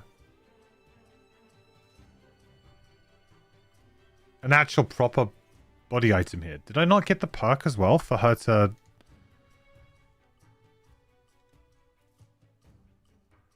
ignore negative item? Yeah, okay. Well, I should definitely get something decent here then.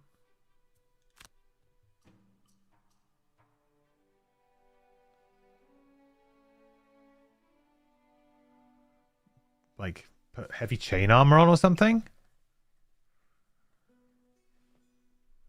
Yeah, get heavy chain armor. Screw it. Let's buy another... or maybe I should be stockpiling these for when I can actually upgrade. Yeah, I guess that's the other thing, is you should always buy all of the resources, because it will obviously pay off.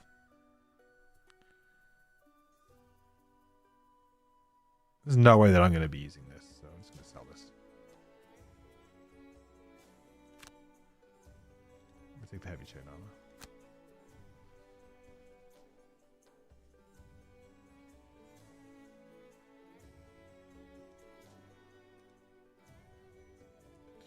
Don't have any ice generation in our party anymore.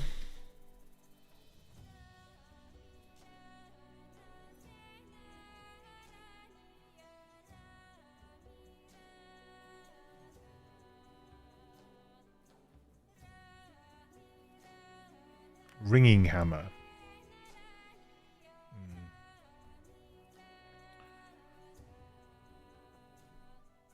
think this is fine for now. Yeah, the robes of doom.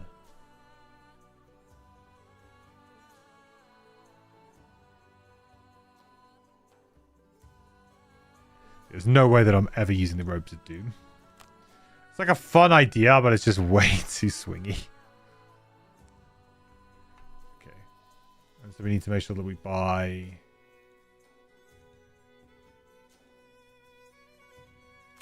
the lumber too. So at least then we're buying all of the resources that we need. You love those robes on your shackles? Yeah, that's what everyone's saying. It's like, for shackles, they're good. I'm glad I've got them, so that when we do unlock shackles, we can start using them. We've got a lot of money, though. Maybe we can get something here.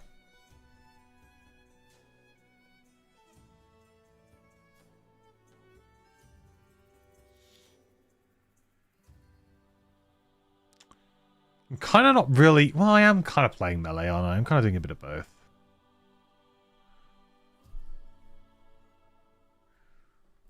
Green clippers.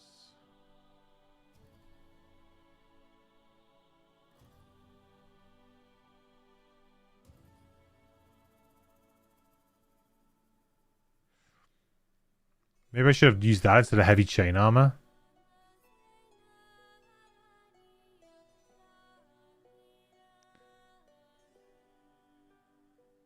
It's like 3 damage for 1 attack, or 1 from 3. It's... I guess you'd say chainmail. Chainmail is generally probably better because you're spreading the damage out, but heavy chain armor, if you're resting frequently, could be better. And also because it is just a straight up 3 damage reduction.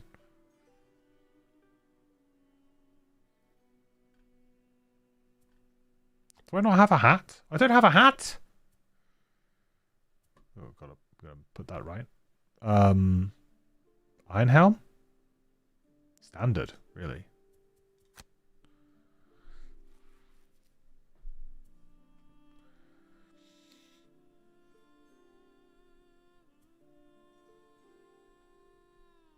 Do have space for a small item too. The lucky dice.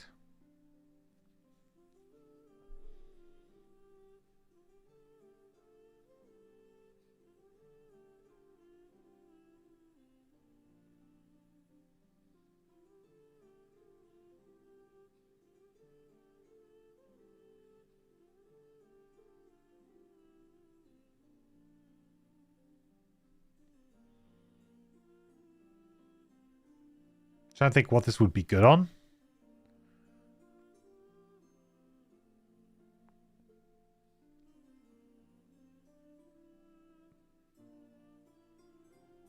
I already have a lot of rolling modifiers. No, I think we'll save the money there.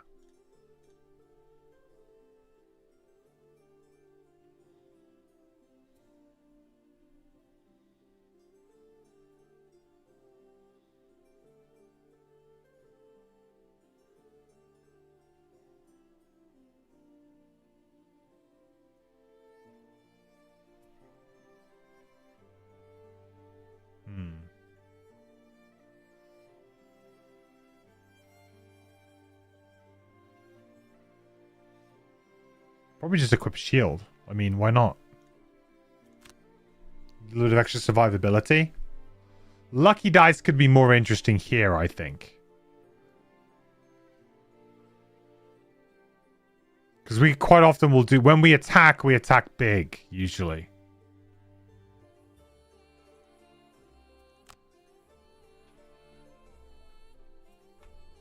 That's all my purchases, I think. Want a big dismount turn? Yeah, exactly. 5 gold. I don't think I'm going to be able to afford anything. Cool.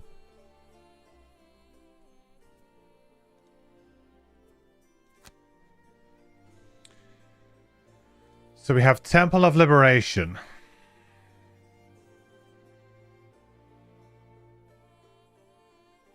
We have Lustrous Pit, Strong Foundation, Sky Hall, Realm of Endless Frost, Sacred Sword. Wow, Great Ducks. Okay.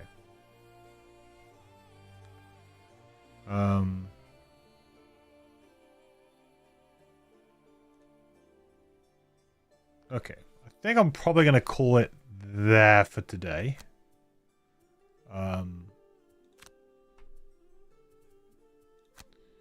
I think that's a good place. I don't think I've got enough time to be able to play another scenario today. First time. But hey, I really like the so like some of the patch things that they've done. Obviously we can't see everything. Like we haven't been able to see all of the classes and stuff, you know, that they've added to the game this time. But some of the UI elements that they've added and they've changed are excellent. Exactly the kind of thing that I was asking for. I think a lot of people were asking for. Just like making it just a little bit easier to navigate, right? Really, really like the Frosthaven attack UI. That new UI for that is super good. Really like the way that they're displaying the mission objectives, the battle goals, and the masteries inside the scenario here. I think my only comment with that is that I didn't see a scenario where there was a lot there, right? That we didn't play a scenario that has loads of different scenario rules and goals on there. So it'll be interesting to see if we could jump into a scenario that actually has lots of stuff there, to see how it looks, because we didn't really get to see how it looked. But I do like it. The only thing I think that is that, you know, you are going to have to remember to look at it a little bit more actively, to remember your battle goal and your masteries as well. But I think it's a much better way of doing it the way they've done it. In terms of the other stuff, like I'm still kind of like soft locked at this point in time with my save just because of this. You know, I think maybe other people are finding the same thing. I think I can retire my Bone Shaper pretty soon, but it's kind of rough right now with the prosperity. I don't know if I've done something wrong or I just need to retire more characters or what it is. Probably just need to retire more characters. For the most part, I've just been like, when we get a new class, I've just been changing over. I haven't actually been retiring them. So if you have a look at, you know, we still have the Geminate kicking out here. I think we've actually only retired Blink Blade. We retired Blink Blade and Fist. And that might be it, you know. Because I don't think we played Drifter this save. So maybe that's on me a little bit. I need to focus up on the retirements a bit more. But yeah, I'm not playing loads at the moment, so that's definitely a good contributing factor. But yeah, I'll be on again. I'd like to be on again a little bit more like frequently. It's really difficult for me at the moment because I have like a lot of things on my plate, both at work and then with American football training. So I train twice a week, and then I have the gym, and then I have spent time with my girlfriend. Cleo update, spend time with my cat. I don't know if she's here. Let me just see if she's outside my door. Because quite often she just hangs outside my door.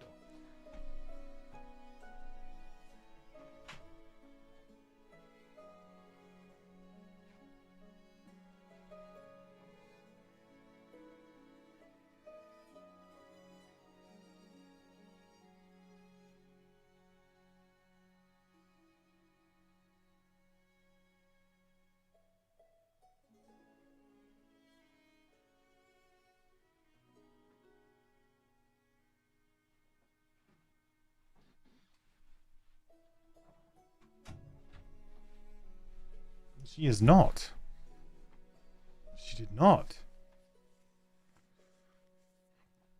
So I don't know. I think she's asleep.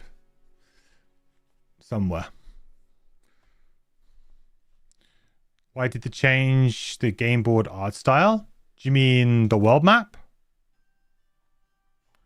The world map's mostly the same.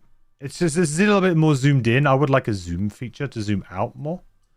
But it is the same layout. Like, see, the artwork is stylized differently, of course, to fit in with the game. But like the actual map board is pretty true to the original layout. It's just, see, the style is different, but that's because this is a video game and they've obviously made it, you know, fit more into the general kind of in-scenario art style and stuff, you know? And it does reveal, like the stickers. So when you do missions, like, stick things like stickers. The Banner and Necromancer seem super odd in terms of the way that they look. I would say, like, I felt like maybe the Necro, I can maybe see that. Like, I can see, like, the colors. They've made the colors much brighter. It seems to be like a common like complaint is that some people aren't a fan of some of the characters, the art styles they've chosen for them. Personally, it doesn't really bother me that much. At first I was like, yeah, they look a little bit too colorful, but it does make them a lot easier to pick out when you're playing a scenario. And honestly, once you start playing, like, you forget that stuff pretty quick. Like, I mean, I enjoy the, you know, I've never thought that, you know, Frosthaven or Gloomhaven had like the strongest art style. I think the lore is good, like the world is good. But the mechanics have always been the thing that keep me coming back to playing the game. So it's never been, yeah. I'm just happy that it exists, you know. I think the banner's okay. Like, she's a bit like, I think she's relatively okay.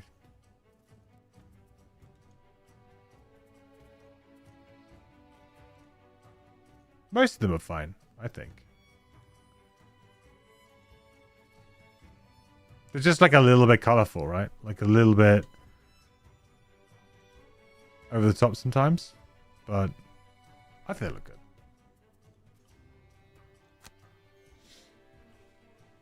good. If there was a hotkey or a menu for like stripped down version of the board state, sometimes it gets very cluttered. Yeah. The thing is that I will actually like rally against that a little bit, because I have like publicly, you know, kind of criticize digital board game ports for being lazy and just making what looks like just a slightly more glamorous tabletop simulator mod, right? Blood Rage did this. Blood Rage, when they did the digital version of that, I was like, what are we doing here? Like, you've just made like a very weird looking board, and it just felt like it was a, I don't know, like a tabletop simulator mod that was sort of, that they glitzed up a bit, and Unmatched as well. I was really critical of Unmatched for this, because I think Unmatched is a amazing game system. Love it, both physically and digital. And the digital version of it, they just like kept the boards flat. They didn't like put anything on the boards. They're just flat boards. They didn't even like color in the models. The models are still like gray models. I couldn't believe it when I played it. Just thinking, I know that there's not like a huge budget sometimes for digital ports of board games, but come on guys, I think we can do better than this. And I felt like Frosthaven, and I hold Gloomhaven and Frosthaven, sometimes the art style is maybe not to everyone's liking, but the fact that they have gone fully into it and embraced the fact that it's a video game and made it all kind of work together. Like, you could show somebody this and not say that it's a board game, and they would look at it and be like, oh, it's a pretty cool video game, like playing it, you know. They wouldn't necessarily guess it was a board game, you know. Whereas I think a lot of board game ports are very obviously board games that have just been scanned and put into a digital thing.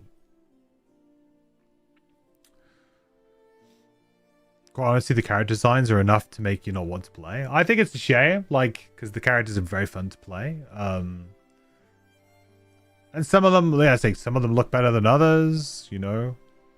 Like, I think the Trapper's pretty good.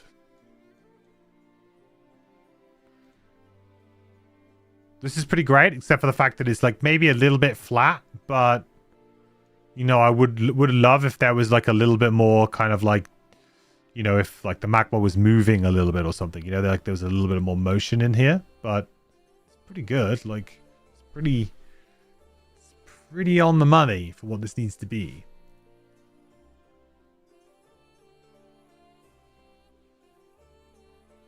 See you, Kev. Great to see you, buddy. Thanks for stopping by. Yeah, good to have you here on a live one. You don't mind the art style? Sometimes the characters just mesh too much with the backgrounds. Maybe some way to contrast the important element from the backdrop at the very least.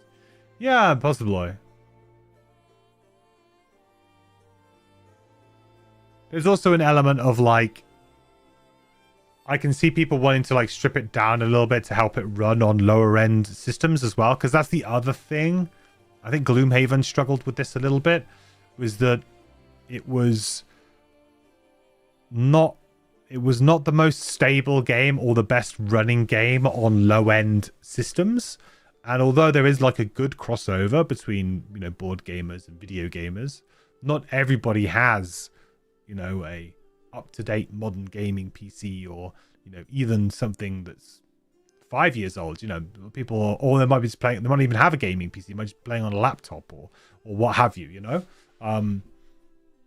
So I felt like, you know, they made a choice to kind of go a little bit harder on the graphics and the performance and make it a little bit more modern, and with that meant that people have performance issues on lower end systems. And also, like, you know, eventually Gloomhaven came to Nintendo Switch, but I couldn't really recommend the Nintendo Switch port of Gloomhaven. You know, you have to really love Gloomhaven to play it on there, I think. Like, it just, to me, it was long loading times and just, yeah, dragged the experience down a bit.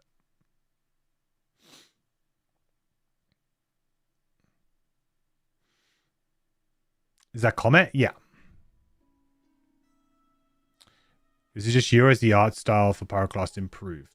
over the board game version. I actually can't really remember off the top of my head what the board game version looked like, but I think it's like relatively good. Let me see if I can Pyroclast. Frosthaven.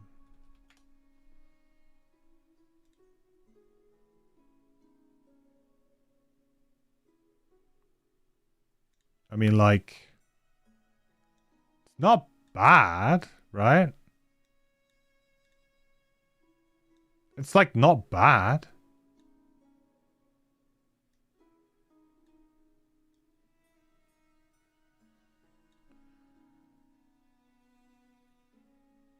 Pretty accurate, really. I mean, there seems to be less spikes on him. Maybe.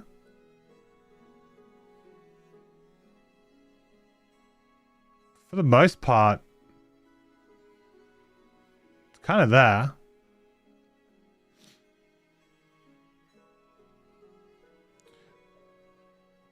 But other than this screen, you never really see this form up close. Yeah, that's fair too, right? Most of the time you are zoomed out, not doing it.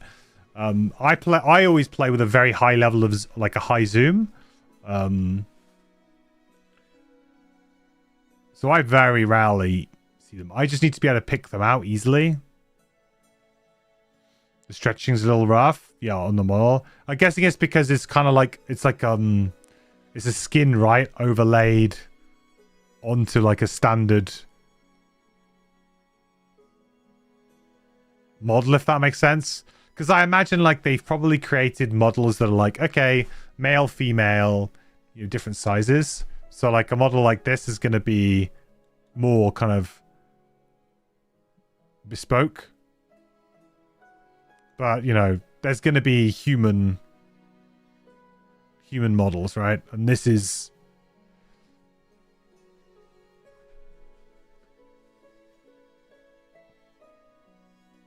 But yeah, you can see this, like, the stretching here. But again, like, you don't see that while you're playing. I mean, most of the time I'm looking at the back of the guy's head. You know? Yeah, that's not... Less of that pose. But again, like the Drifter, I think the Drifter looks kind of okay. He's just very colorful. I think that's the only criticism that I can have. The only criticism that I can really have is that I think some of the characters are a bit too colorful compared to like what the traditional Frosthaven kind of color palette or the Haven color palette is, which is a little bit more gritty, a little bit more grimy, you know. It's supposed to be a harsh world, you know. It's not a high fantasy, you know, we're off to see the wizard type thing. It's supposed to be a little bit more gritty. And I think that the art style that they've chosen is brighter, for sure. What's my favorite art style conversion from board game to digital? In terms of like a class in do you mean like in general, or like any game at all, or do you mean like from the Haven games? Because like the Haven games,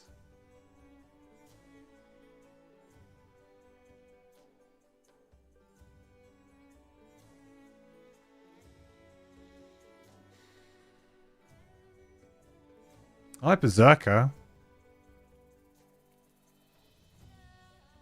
Frosthaven in digital, like you said, Drifter is too colorful. Yeah, I mean, I like Fist, right? I think this works really well. It's a little bit colorful, but it's... I feel like this... And he's hulking as well in the actual scenarios. Like, he's massive. He's, like, bigger than anything else, which is true to the board game as well. You know, he's giant model. So... that I've seen so far in Frosthaven, I'd say this one's probably the most on point. I do also quite like the Blink Blade, but I feel like the Blink Blade's kind of like, you know, it's like the little details and things in the Blink Blade's outfit that's quite cool. But it is very purple. It's like, it's very purpley and bluey and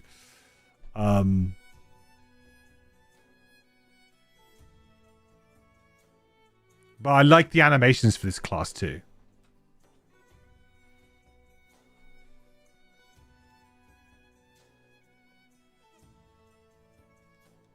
Also good, just maybe not like... No, this is pretty good. I was going to say, like, again, the general comment is like it's not like gritty and grimy and, you know, not kind of like dark enough to match what the kind of Haven universe is. I think that's it, really. Is that all of them look kind of like quite friendly, apart from maybe, yeah.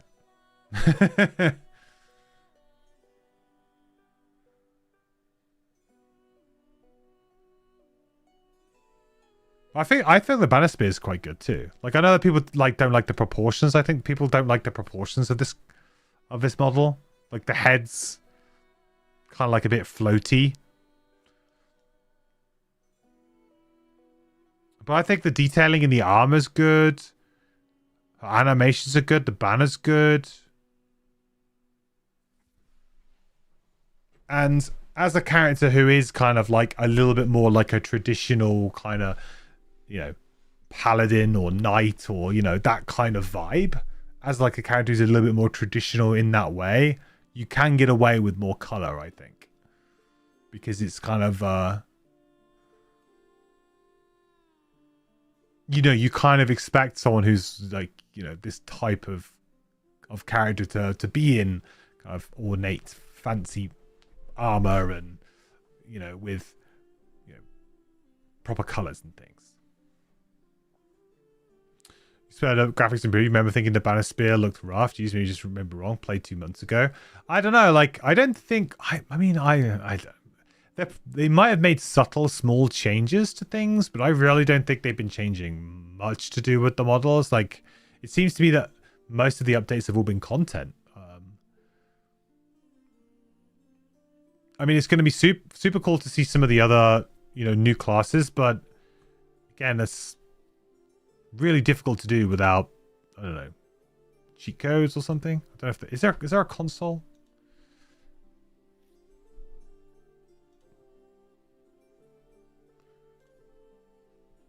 But yeah, I think the changes they made to the UI are excellent that they've done, and I think that kind of like fills me with like a good amount of hope for this game, because like I feel like the thing that's going to hold Frosthaven back is that Frosthaven Digital back is the fact that the game itself is more complicated than Gloomhaven. It just is, right? More going on. You've got the outpost phase. The characters are more complicated, but it can be much more rewarding, I think, and like the story is better. I mean, I'm not talking worlds better, but it is better. You know, the itemization is better. The build diversity is better. So the only thing that's going to get in its way is if it is like really like obtuse or like buggy, awkward to play, right? And otherwise, I think for the most part, in a digital environment, I'd probably recommend Frosthaven Digital over Gloomhaven Digital.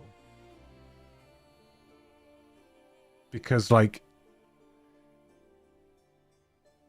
I mean, you'd probably want to play Gloomhaven first, just to kind of, you know, learn the ropes of the system before you get chucked in the deep end. But, you know, video games don't often work like that. People just want to go for the latest one, especially when the stories aren't connected. Which, aside from a few Easter eggs, they're not at all. So we'll keep seeing it work. And I say I haven't really come up with many major bugs. Like, I'm not finding bugs. I'm not running into like frustrating, annoying things. I was early on in the early access, like a couple of like movement ones and things like that. But recently, I haven't really been running into very many bugs at all. You like Frosthaven more purely because of balance? Yeah, I think balance comes into it for sure. I mean, the other thing though is that like in Frosthaven, it's like the power fantasy is a lot lower in Frosthaven compared to Gloomhaven. Like Frosthaven just kind of kicks your ass, and you just try to constantly like win. It's difficult. Whereas Gloomhaven,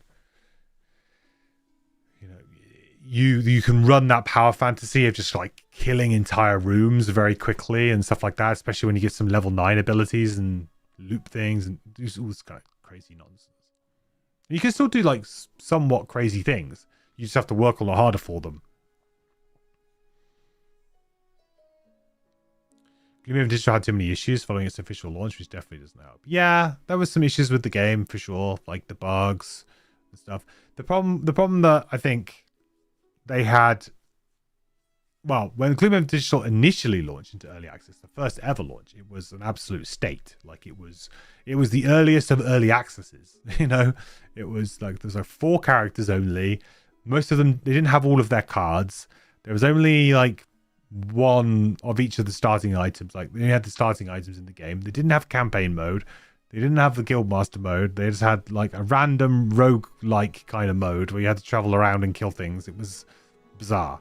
Like, but they stuck with it. And the Frosthaven devs have reaped the benefits of that because they managed to kind of walk into a system that was mostly ironed out from a basic point of view. I think Frosthaven could have made the outpost phase more explained. There should be a tutorial for the outpost phase exclusively. Yes, I think so. Every Frosthaven class feels good relative to each other, whereas Gloomhaven has 2 other classes that are likely. Why would you ever use them, especially at increased difficulty? Yeah. Yeah, or the fact that you kind of are forced to play a certain way. Every other way is just you being inefficient, which feels bad in a game where the Haven games are basically like the Euro game of dungeon crawlers, right? In theory, you can map everything out like a puzzle and you can move everything to your advantage. And that's very satisfying because you feel like the level of RNG is relatively low. Yes, you're drawing attack modifiers and you can miss. There are things you can do to mitigate that. There are things that you can employ to help. And so a lot of it is doing that. Whereas I think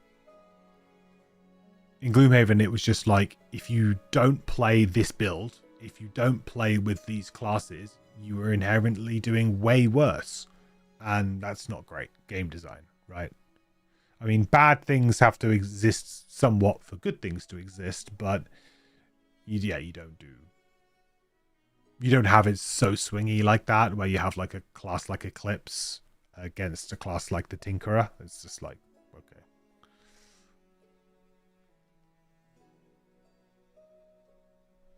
You haven't beaten a star yet in Gloomhaven, but you're still enjoying the game. Oh. I mean, like, this is the thing they always say about all of the Haven games, is that your first scenario will always be your hardest scenario. And then from that point onwards, you get better. You learn the system, your character levels up, things get easier. Items are the biggest power increase in the games because they're not tied to your level. They don't increase the scenario level, so they don't increase the difficulty naturally. If you level up, you will be also increasing the difficulty of the scenarios. It scales with you. So items are the biggest way to improve your character. So always, you have spare money, do it. And then eventually you will unlock enhancements, and so ways to actually enhance your cards and make the cards even better. And then that's where you really start, rocking. But sometimes you can like, you know, you'll struggle through a couple of missions, but you'll come out of it. Maybe you'll fail, but you can come back with some gold, buy an item, and that can be all the difference. You're not trying super hard to think of every class in their build, so you might be forgetting one or two, but 2 minis might be the only one that you can do either build, and it's pretty good. Yeah, 2 minis. Yeah, I mean the level of control that it had at like the control build is just insane. But bear build is also very powerful. So yeah, I'd say 2 minis is pretty good. I'd say Crackheart, potentially. I mean, Crackheart's like, you can play like melee or ranged Crackheart, and both of them will kind of have their merits.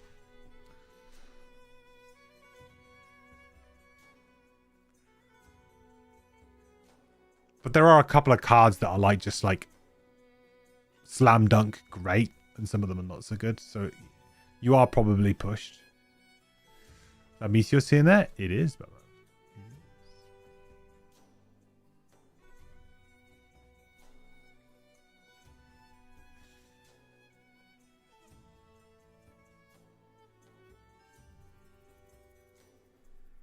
Nice, Mag. Well, hopefully you find them nice and useful. It's been a while since I made those videos, but the information is still very relevant and very true.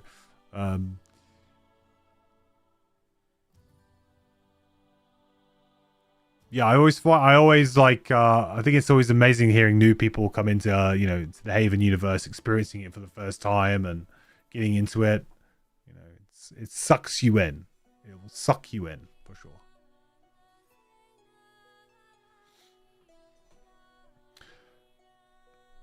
Cool. Well, I think now I will definitely go to bed. That was a nice chat.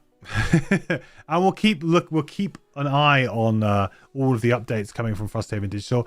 I'm still, you know, I'm not pushing in a particular direction with this playthrough, because when the full launch comes out, I will start a brand new save and I will go at that point, because I kind of want to experience the game as it's intended, you know, like with all of the branching paths being open to me from day one,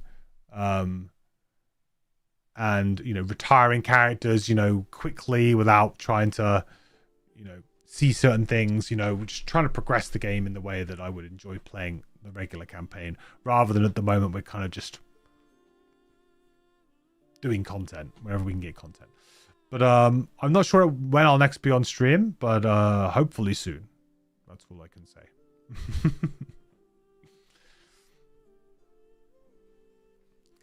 You too, Brian. Take it easy. Everybody take it easy. As always, have a lovely rest of your day, if you have any of it left. Have a great weekend as well. Enjoy the football if you're going to watch the conference.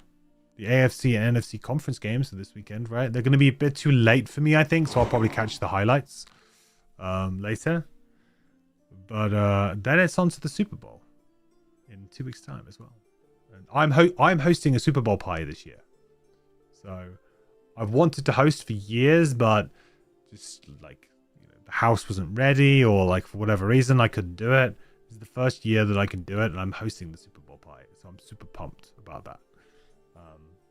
So we're going to have like quite a few of us around, like 7 or 8 of us around, I think. It's going to be crazy. See, bad my team is a little bit. Absolutely. I would have loved to do it. I feel like I jinxed myself because I bought a giant Bears flag. I was like, I'm going to buy this flag because it's going to take 3 weeks to get delivered, just in case I need a giant flag to hang up during the game. And then we lost. So, you know. No chili in the new house. I've been instructed I have to make the chili. I have one friend who comes every year, and he literally only turns up to eat like the food that we put on. And he's like, "Oh, really looking forward to your chili again this year." Because I was actually thinking of not making chili this year, because I make it every year and it gets kind of a bit samey, and like it's nice, but you know, like it would be cool to try something different. But he was like, "Oh no, you got to make the chili." So I'm gonna make the chili again. See ya.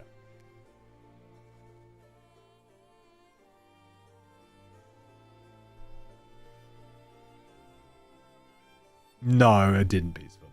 No. I'm with a new partner who I've been with for we've been together nearly 2 years now.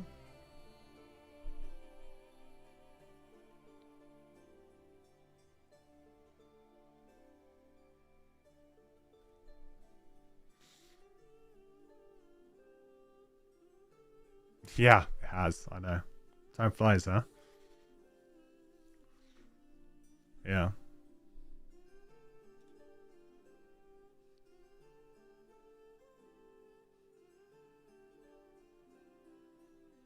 Yeah, it'll be like 2 years in, I want to say April.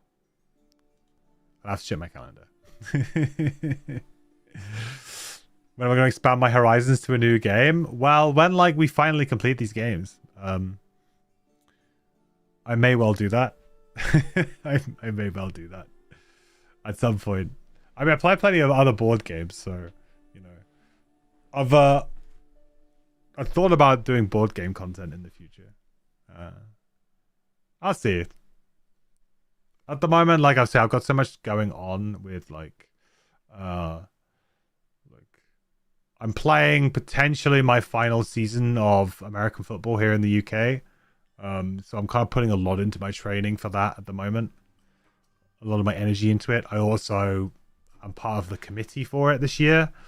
So I'm helping them with a bunch of like social media stuff, and just I'm a little bit more involved in the club than I usually would be, which means I have like tasks to do.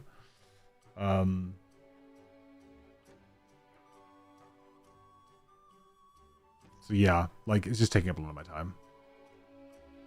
I'm playing American football. When did that occur? I've been playing. I mean, I only actually played 3 seasons because I tore my ACL and I missed like 3 seasons because of it. So it's been like I've been involved with the club for about 7 years, but I've actually only played 3 years because of my ACL. But this is going into my 4th season.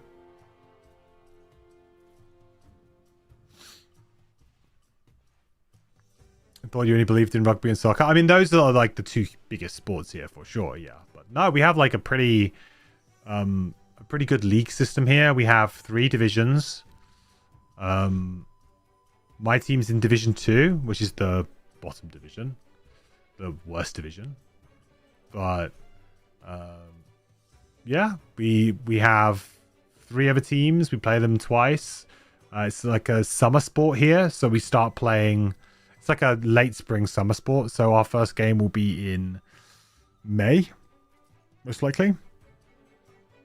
Or maybe end of April. And our season runs through into August. So a lot of the rugby season in the UK is over winter.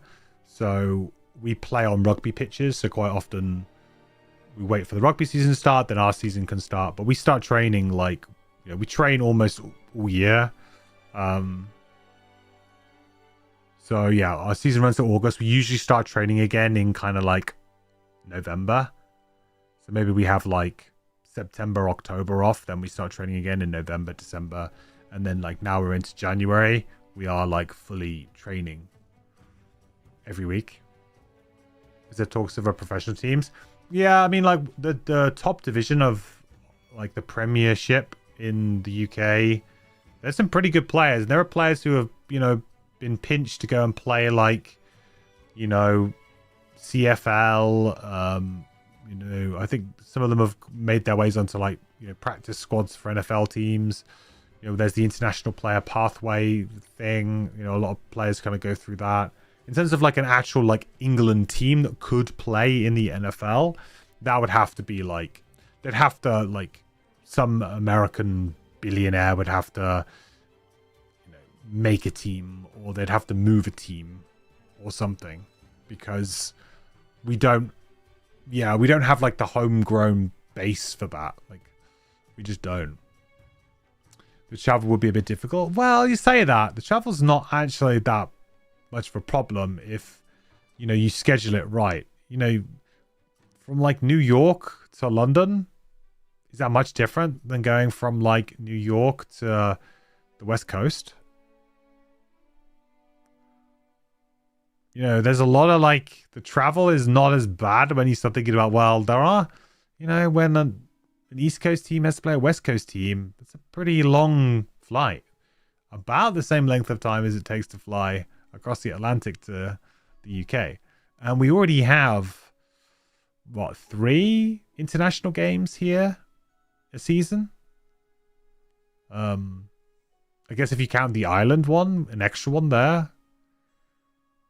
So, you know, there's a lot of flying. So, I don't think the flying is really the problem. I think, I guess some teams would be like a bit upset about it. It would be like an advantage in some ways for the team, but also the disadvantage would be that when they have to play away games, they really have to play away games. You know, but I don't think that's going to happen anytime soon. I think the NFL want that to happen. Like they would love that to happen because it would really bring more people in. But it's just they'd have to convince a team like the Jags are. They've tried to make the Jags the UK team by, you know, they come over and play every year. They have a deal to play at Wembley. You know, they merchandise a lot out here. You know, there are a lot of Jags fans in the UK because of that. They've got a very strong connection to the UK. But it would have to be something like that. Like they would move the Jags.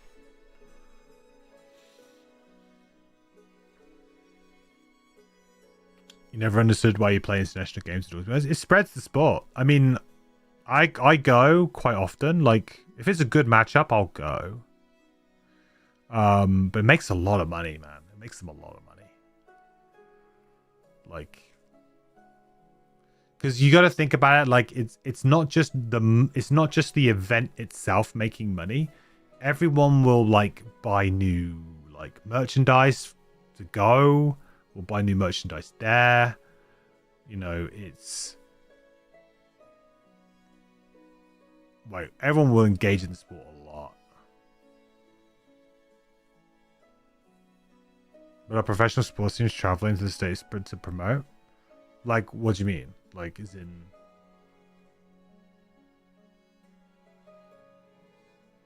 Oh, like rugby? Oh, yeah, rugby... Yeah, I mean, the problem is again, like, it's the same issue, right? You've got it the other side. So in America, the issue is that a lot of people who could play rugby probably play American football. Like, you know, when you're growing up, early age, the system is designed to push you towards playing American football in the US, right? And here in the UK, the system is designed to push you towards playing rugby. And unless you seek out specialist clubs in your area, you know, after school clubs, you know, outside of standard school, you're not going to get involved in the sport. So you kind of need to have, like, your parents need to be interested in it, you know, or push you towards it, or you need to show interest at a young age to get into it. We have an under, like my club, we have an under 16s team. And they actually won, they won it. They won their, they won the whole thing last year, or the year before. Like they won the national championships in the UK, whatever for it. But yeah, it's just the same problem. Like here in the UK, we get pushed into rugby. In the USA, you guys get pushed into American football. And that's just the way it is. So like, there's no reason to send, like, and rugby, even though rugby is like big over here, it's not big in terms of like money. It's still absolutely dwarfed by like every other sport, pretty much, like soccer and like, because rugby, you know, the stadiums are quite small, are relatively small, unless you're talking about like national stadiums, you know, like Cardiff and places like that. They're like, you know, there are some, but they're more like international stadiums. They're not like club stadiums. The money's just not there. Have pro rugby teams, yeah, but I imagine that most of the people who play pro rugby in the US are not not earning like, I mean, they might be earning enough to be professionals, but they're not, they're not anywhere near. And if they wanted to earn good money, the only place to earn good money playing rugby in the entire world is France. Because in France, they have like a uncapped like wage structure thing there. So like you'll quite often see that players, like the top players, will go and play in France from each country. That's pretty common. But also different countries have their own restrictions. So here in the UK, for England, specifically for England, not just the UK, but England, if you are an English player and you go and play abroad, you give up your eligibility to play for the national team. It's a way that they protect the sport here in the UK of like trying to keep like homegrown talent, because playing for your country is seen as like the highest level of the sport. Like it's the most professional, it's the most prestigious. You will get massive stadiums will watch. Like I don't care for rugby much at all, but when it's national rugby, I'm interested. And it's the same with like cricket here as well. Like, not many people are super interested in county cricket, but if you talk about like the national cricket team, people are really interested. And that's different because like in soccer, that's different because people are really diehard on the clubs, and pretty diehard on national teams too. But yeah, like rugby, a lot of players will play here just because they're like, we want to make the national team. Like that's the goal. The goal is to be on the national team. The goal is not to play for a certain prestigious club or to, obviously they want to win championships at the club level, but it's really the highest thing to do would be to win the Rugby World Cup. That would be what you would want. It's a bit like, if American football was more worldwide, you could actually have like a World Cup of American football. I mean, if it was more worldwide, but there's just not enough teams. There just wouldn't be enough teams.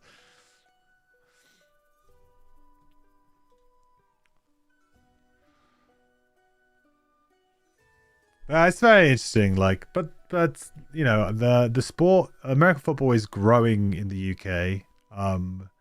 It's growing across Europe, really. And there was a European league back in the day. Will there be another one? I don't know.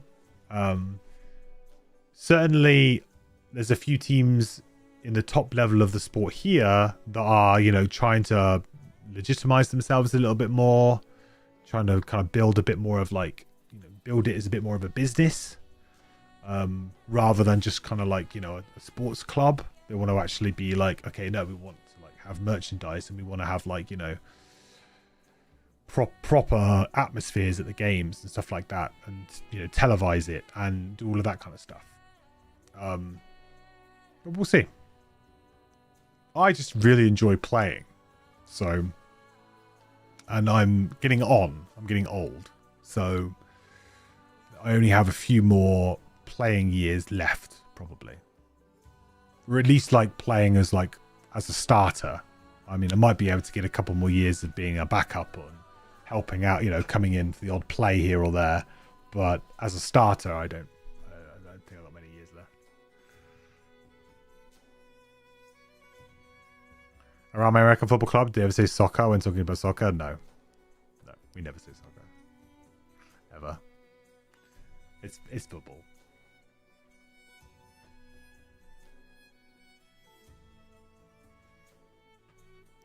Which people always go, you want to go outside and play till you get old.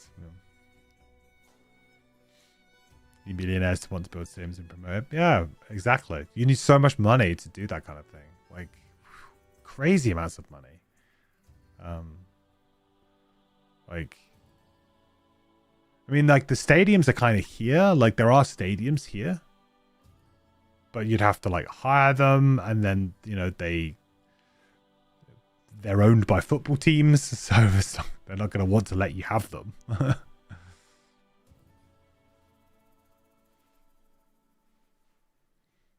Yeah. It's just like, what the NFL are working towards it. That is what they want. That is what Roger Goodell wants. He wants a European team. Whether that be, a team that's like actually somewhere like, I don't know, somewhere like Germany or France, or maybe it's here, but, lots of other countries kind of feed into it. It's not necessarily like one country, like, oh, you go to the England team. It's like, no, it would maybe it would be the Europe team, but we're based in England, and we attract players from all over Europe. The best players from all over Europe could come to play into that team, but they would still be absolutely stomped by US teams, because it's just not. It's not in our blood, We will have to just learn it.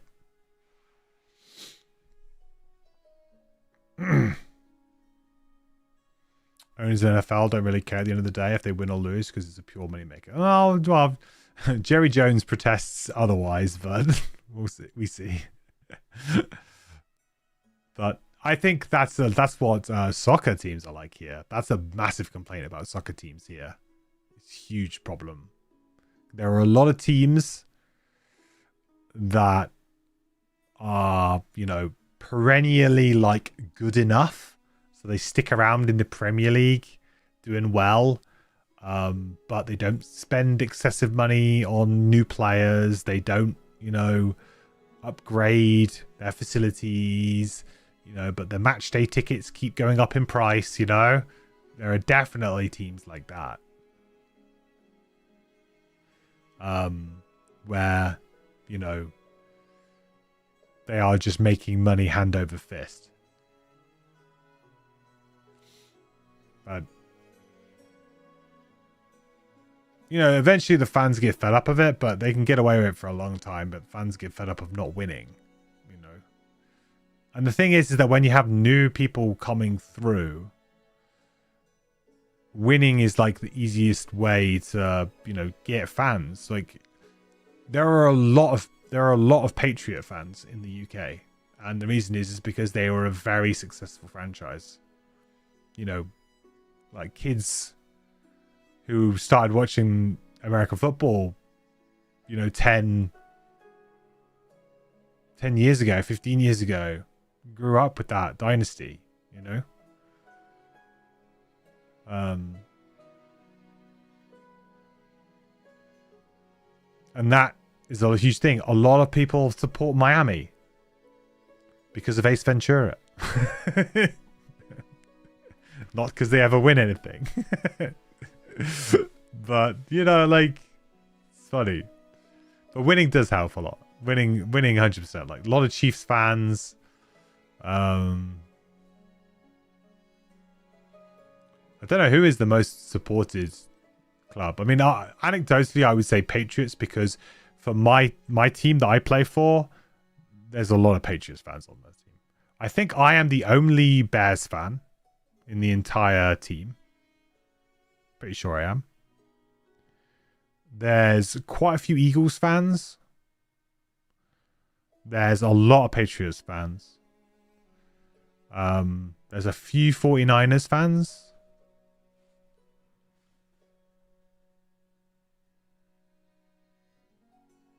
There's one Browns fan. Bless him. But yeah, the rest is kind of like, it's like the usual suspects. But I'm describing as bandwagon fans, not true fans. But you say like bandwagon fans. In the UK, there is no such thing as really being like, you pick a team, right? I mean, sure, they picked a team that was successful and maybe continually to be successful. But if you've just got into the sport now, I don't think it's bandwagoning necessarily, because you've got to pick a team. Now, the bandwagoning becomes when you start skipping, like you start switching teams. If you start switching a team, if those Patriots fans then suddenly became, Eagles fans as soon as they started to win, and now they're back to being Patriots fans again because they're doing well, then you're not a true fan, right? Then you're not, that is bandwagoning. But I mean, that's part of like what the success brings the club. That's why clubs want to win. It's because if you win, then you attract new fans. And that's not new fans necessarily people switching from other teams. That's fans that have yet to pick a team, but they're like, oh, what team do I pick? Especially international fans, because we have no ties to like, locations or anything like that. We're just looking at which ones, people will pick ones because of TV, films, results, how well they're doing. Oh, I watched them in the Super Bowl. I watched my first ever Super Bowl this year and the Patriots were in it, so I picked them. Things like that. I support my Bears. Yeah, I mean, I've been supporting the Bears for, well, all the time that I've been following. So I've been now for probably about 17 years. And I've seen them in the playoffs twice. And we haven't gone to the magical Mitch Trubisky, Matt Nagy year. This year, yeah, but that's for me. That's why when my team is good, it feels doubly good because I'm so not used to it.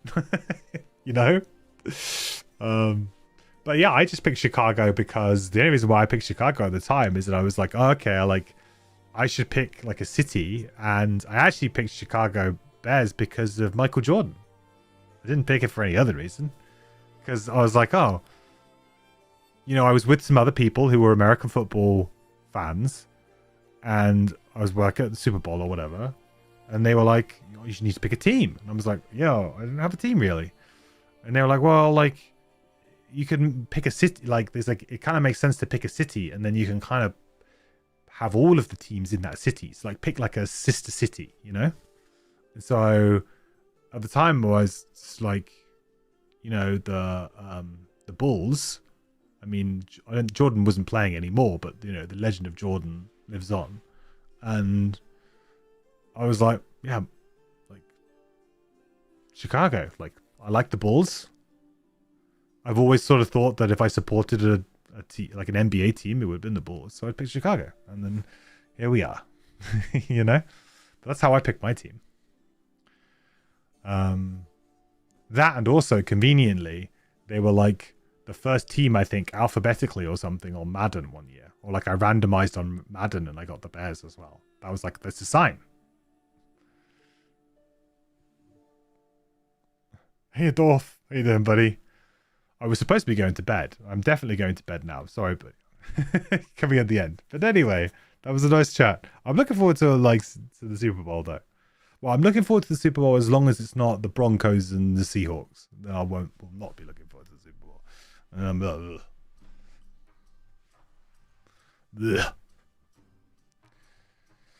That will be a boring one, I think. My pick right now would be Rams Patriots.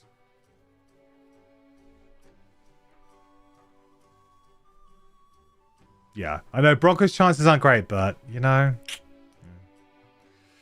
Pat Seahawks, yeah.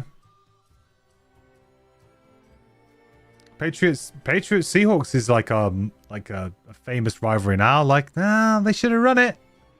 They should have run it. Just had to give Tom Brady another ring, didn't you?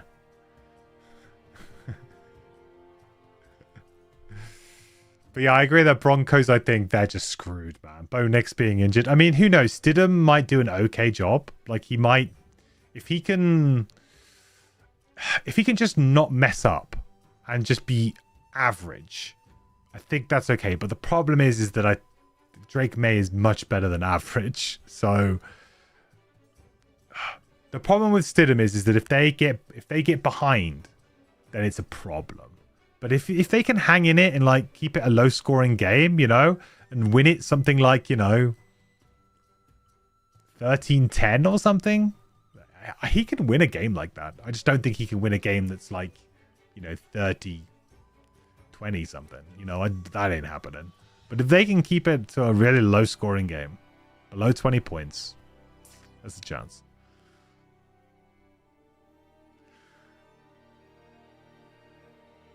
Rivers coming out. Man, that was like, I couldn't believe that when that happened. This year in the NFL has been crazy. Like the weird stuff that's happened. It's just felt insane to me. Not to mention that as a final cherry on top, half the league has fired all of their head coaches. Like every day I'm like turn around and like, oh, someone else has been fired. But like there's not enough. Like usually there's like you know, there's like 2 or 3 openings and then that's about it. And you know, there's you know, maybe not so attractive. It's like Jesus.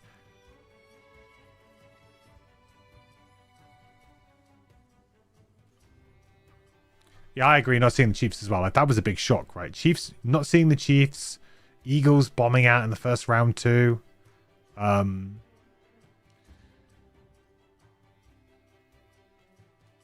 was pretty huge. The Chiefs hate is ridiculous. Well, they're just the new Patriots, so you know.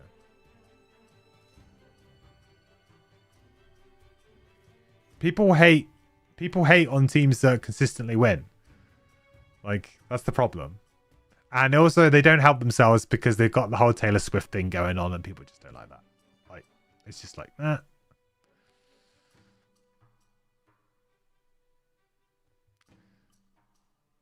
It's not their, like, it's not their fault. If anything, they should take it as a compliment because, like, you know, haters... It's because you're doing something right, you know? You got haters, it's because you're doing something right. But yeah, I mean, I used to hate the Patriots. And now I hate the Chiefs. And now I might just go back to hating the Patriots again. Because they're going to be in the Super Bowl. I tell you what, I'm not rooting for the Patriots. I'm rooting for whoever's on the NFC side of the board. If that's LA or if that's Seattle, that's who I'm rooting for. I don't think I will ever root for an AFC team. The only time I would ever root for an AFC team is if they were playing against the Packers in the Super Bowl.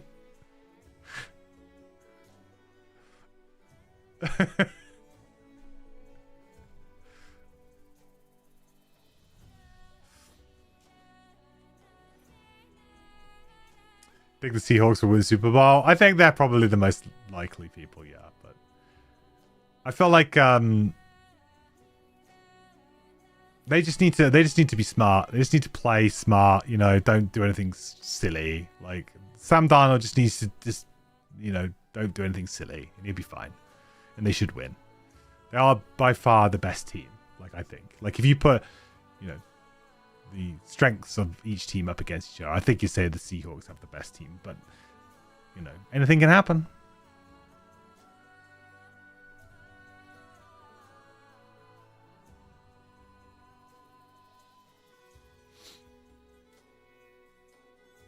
Rovers and hate are part of the sport. Yep. I absolutely love Ben Johnson for his, you know, way that he approach the Green Bay rivalry. I think most people do. I think it's, you know, I agree that like it's talking sports online though, Mike. I agree that it's very, you know, trying to have like a objective conversation can be very difficult, especially in like on Twitter and places like that. But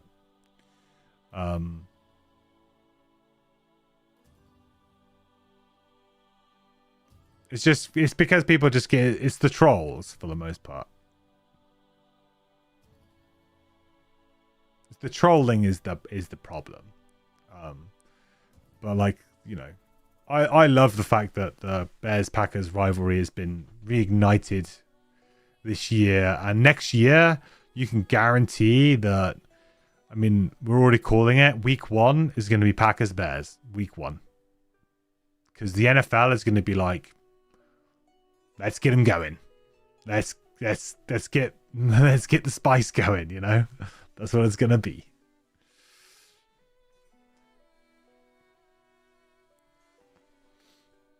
But I totally get that some people push it too far. Like, and it's just like crazy. And if things don't go their way, then it's like, oh yeah, you know. But that's sports, man. That's sports. That's the way it is. That's what, like, that's what it's kind of become. Each to their own. You love your team and screw the rest. Yeah, I mean, right? 100%. I mean, like, over here, it's like, it's actually like really, like, it's so big over here. Like, the rivalries between the soccer clubs are so huge, you know, and they mean a lot, you know, and you know, the kind of big rivalry games. Like, the thing that like really annoyed me is you saw last year, or was it the year before, you had Matt Eberflus and Matt LaFleur going to like a basketball game together, like hanging out. I'm like, you are opposing head coaches in the biggest rivalry in the NFL, and you're like just hanging out, like having beers together, watching a game. And I know that it's like, well, you know, hey, you know, it's away from the game, you know, it's like just hanging out. I'm like, nuh-uh. You don't get to do that as opposing coaches in this rivalry. You don't get to do that. You might think he's a great guy. You might think he's awesome. But you just don't get to do that.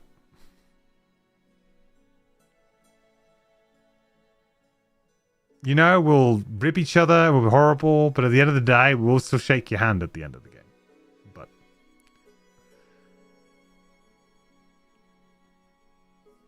players and coaches are friends with all opposing teams. Well, the problem is that all of the coaches end up moving around, and that's the problem. The problem is that you know that you don't really want to burn any bridges in the league, because if you burn bridges in the league because you're being, you know, disrespectful or what have you, you're not being nice, then if you get fired or you need to move on or whatever, or get hired, you know, that's the thing. It's self-preservation, man. It's like you don't go into work and start pissing everybody off, you know. Those are your like colleagues. They are people in your industry. They are people who will, you know, who people will ask them what their opinion of you is, you know, and it has clout. Whereas if you're someone like, you know, Ben Johnson, who I honestly believe, I think he's like, I'm going to be here forever if he can. You know, if he doesn't get sacked or whatever, but be the best forever. Just fully embrace it. Screw him. I don't need to be friends with these people. I want to win. You know, I want to beat him. And it's refreshing. But, you know, I think the reason why you don't see it with a lot of other coaches and a lot of us is because they all move around so much. You know, they all just move to different clubs, and, you know, they're enemies, and then they're on the same coaching staff the next year. Like, they're not going to start, you know, being really horrible to each other, are they? I think it's going to be funny if McCarthy gets hard on Pittsburgh with Aaron Rodgers. Well, Aaron Rodgers is retiring. I know he hasn't announced it yet officially, but there's no way that he's coming back. He's probably sat there waiting for Pittsburgh to do something, but there's no way that he's coming back, man. Like, that was it. Good run. You know, good effort. But I mean, the team barely got over the line into the playoffs, let's be honest. Barely. They limped into the playoffs just about in an awful division. And you would think that probably the Ravens will be better next year. I'm just going to say the Browns are going to be better next year. I wouldn't be surprised if the Browns win that division next year. Like, the way they've been. The Bengals as well. They screwed everything up. Like, there's no way they're getting into the playoffs again. Like, Tomlin's gone now. No way. He's gone. He's had enough. He might hang around, like, and just kind of like wait to see if maybe another team kicks the wheels on him and says, you know, I don't know, like kind of like do like a Phillip Rivers type thing. Like, obviously he's not going to retire and kebab, but like he could, in theory, you know, see if somebody gets injured and then come in. So if, you know, somebody on like a Super Bowl winning team, like say for example right now, right, the Broncos right now could really do with a QB. He could be the kind of guy that maybe last minute signs with someone like that. I don't think there are any other like QBs that are like, you know, but it would have to be a team like that. It'd have to be a team that is ready to win now, that unfortunately the starting QB goes down, or I can't think of a team that doesn't have one in place. The QBs seem pretty set right now. There's not many quarterbacks that you can really point at and be like, well, you know, many teams, and you'd be like, well, I don't really know what they're doing at quarterback. Like Raiders, Falcons, Dolphins. There's not many teams. And those teams are not really in a position. I mean, you can say maybe the Falcons are in a position to win now.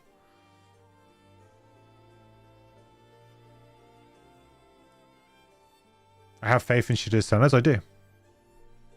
I don't like the guy, but I think he's good enough to give them some wins.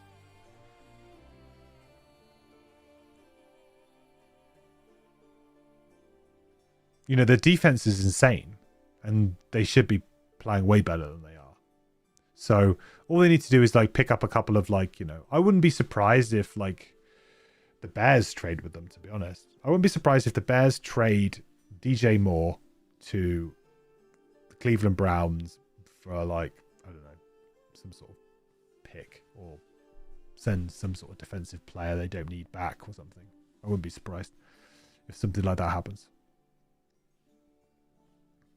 He'll play as long as the team will pay him what he wants. I don't think. I think he's got enough money, and Aaron Rodgers as well. Bearing in mind that he's made so much money over his career anyway. He could pretty much walk into doing. He could pretty much walk into doing like a podcasting gig. I don't know whether or not he would be a very good caster. I don't think so. It doesn't strike me as that kind of guy, but certainly like some kind of like, you know, some media adjacency thing, or he just has his own thing, you know? The dude's like a brand. I don't think he really cares about getting a bit more money. Tomlin's taking a commentator job, as the rumor is. I know he doesn't want to coach this year, apparently. Like, he's done. He's like, I want to take a year off, which is, you know, fair enough. He's been doing it for a long time. Commentator job would be interesting. But again, I don't know if he would be like a proper commentator, or if he'd be like one of these, you know, like kind of people they bring in occasionally, you know? Like, maybe not every week, but he comes in here or there. Can't stand Romo. I have to say I don't really like Romo anymore. Romo was really good. And this is, I think, I can't remember who I was listening to, but someone raised a really good point with this, which is that, like, when these, like, ex-players become commentators, the first, like, year or two, they're really good and really insightful because they're still very, like, up-to-date with what the league is doing and how people are working. And they know the players, right? Because they've played against them, with them. So they know all of that stuff. They know the schemes. They know the coaches. All of that stuff because they're in it.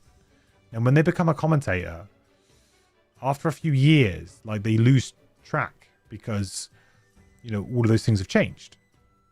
People have moved on, retired, changed, whatever. And they aren't, like, good enough at kind of like refreshing their knowledge, you know, keeping up to date with it. Because they're not used to being commentators, right? So they've never had to put the time and energy into, like, learning all of that stuff. And I think Romo is a good example of this, because when he first came in, everyone really liked him because he was explaining plays. He was going, oh, watch out for this. I think they might do this next. And, like, he predicted plays and it was cool. And now he just seems to just be like, says that barely anything of much use. But also maybe maybe people, like, maybe the NFL told him to wind his neck in. Like, he was becoming a bit too big for his boots. I don't know. But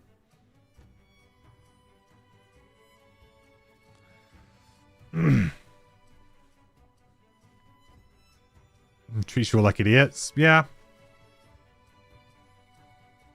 But I don't think he don't think he adds anything to the game anymore. I will say that I think Brady has been better. Like, he started, it was rough. Like, it was rough.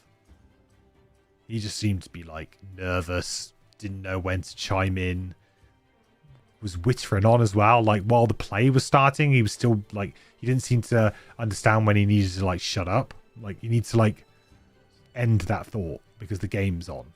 And he just would struggle with that. But he has become much better, I would say.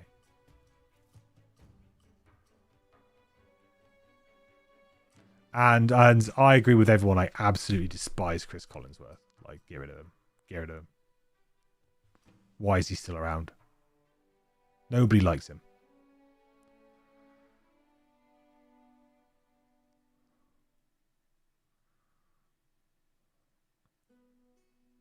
I don't like Collinsworth.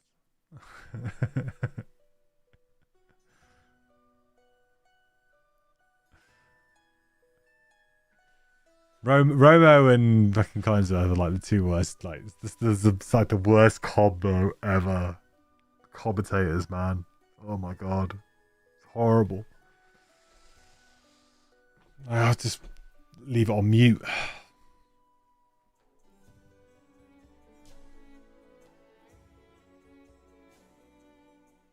I don't know who the crew is going to be for Super Bowl. Actually, it'd be interesting to find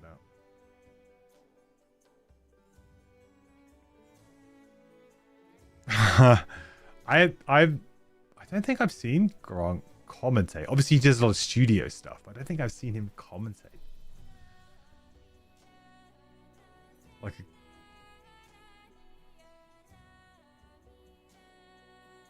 he's just not good. He's not good. What's his name was all right. Witten was okay, and then he kind of got bad, and then I don't know. It is funny, like, watching.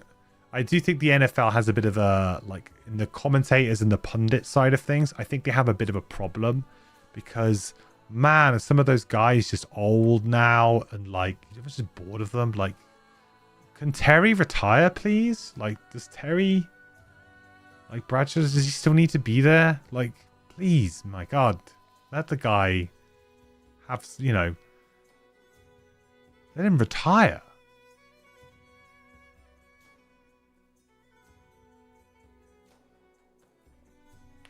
Loved Madden's energy. You missed John Madden, Gifford, and Cosell.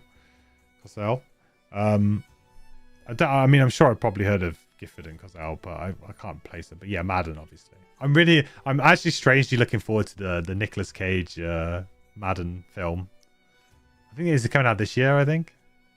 Yeah, kind of like strangely looking forward to that. I think it should be fun. I think it's actually like the casting looks. At first, I was like, "What are you on about?" Nick Cage casted as Madden, but then you see him in the makeup, and you're like, "It works." Honestly, it works. And Nick Cage is the right kind of crazy to just make it work. You know, this could be inspired. Right, I definitely need to go to bed now. I stayed up an extra half an hour. I probably could have played a scenario. Jesus. Yeah, he's putting a Google it. I gotta go, but Google it. And you'll see what I mean. That was pretty cool. Right, I'm gonna go to bed now. I will see you all soon. Have a lovely rest of your day and weekend. And enjoy the football. All right. Bye. Oh, wrong button. Wrong button.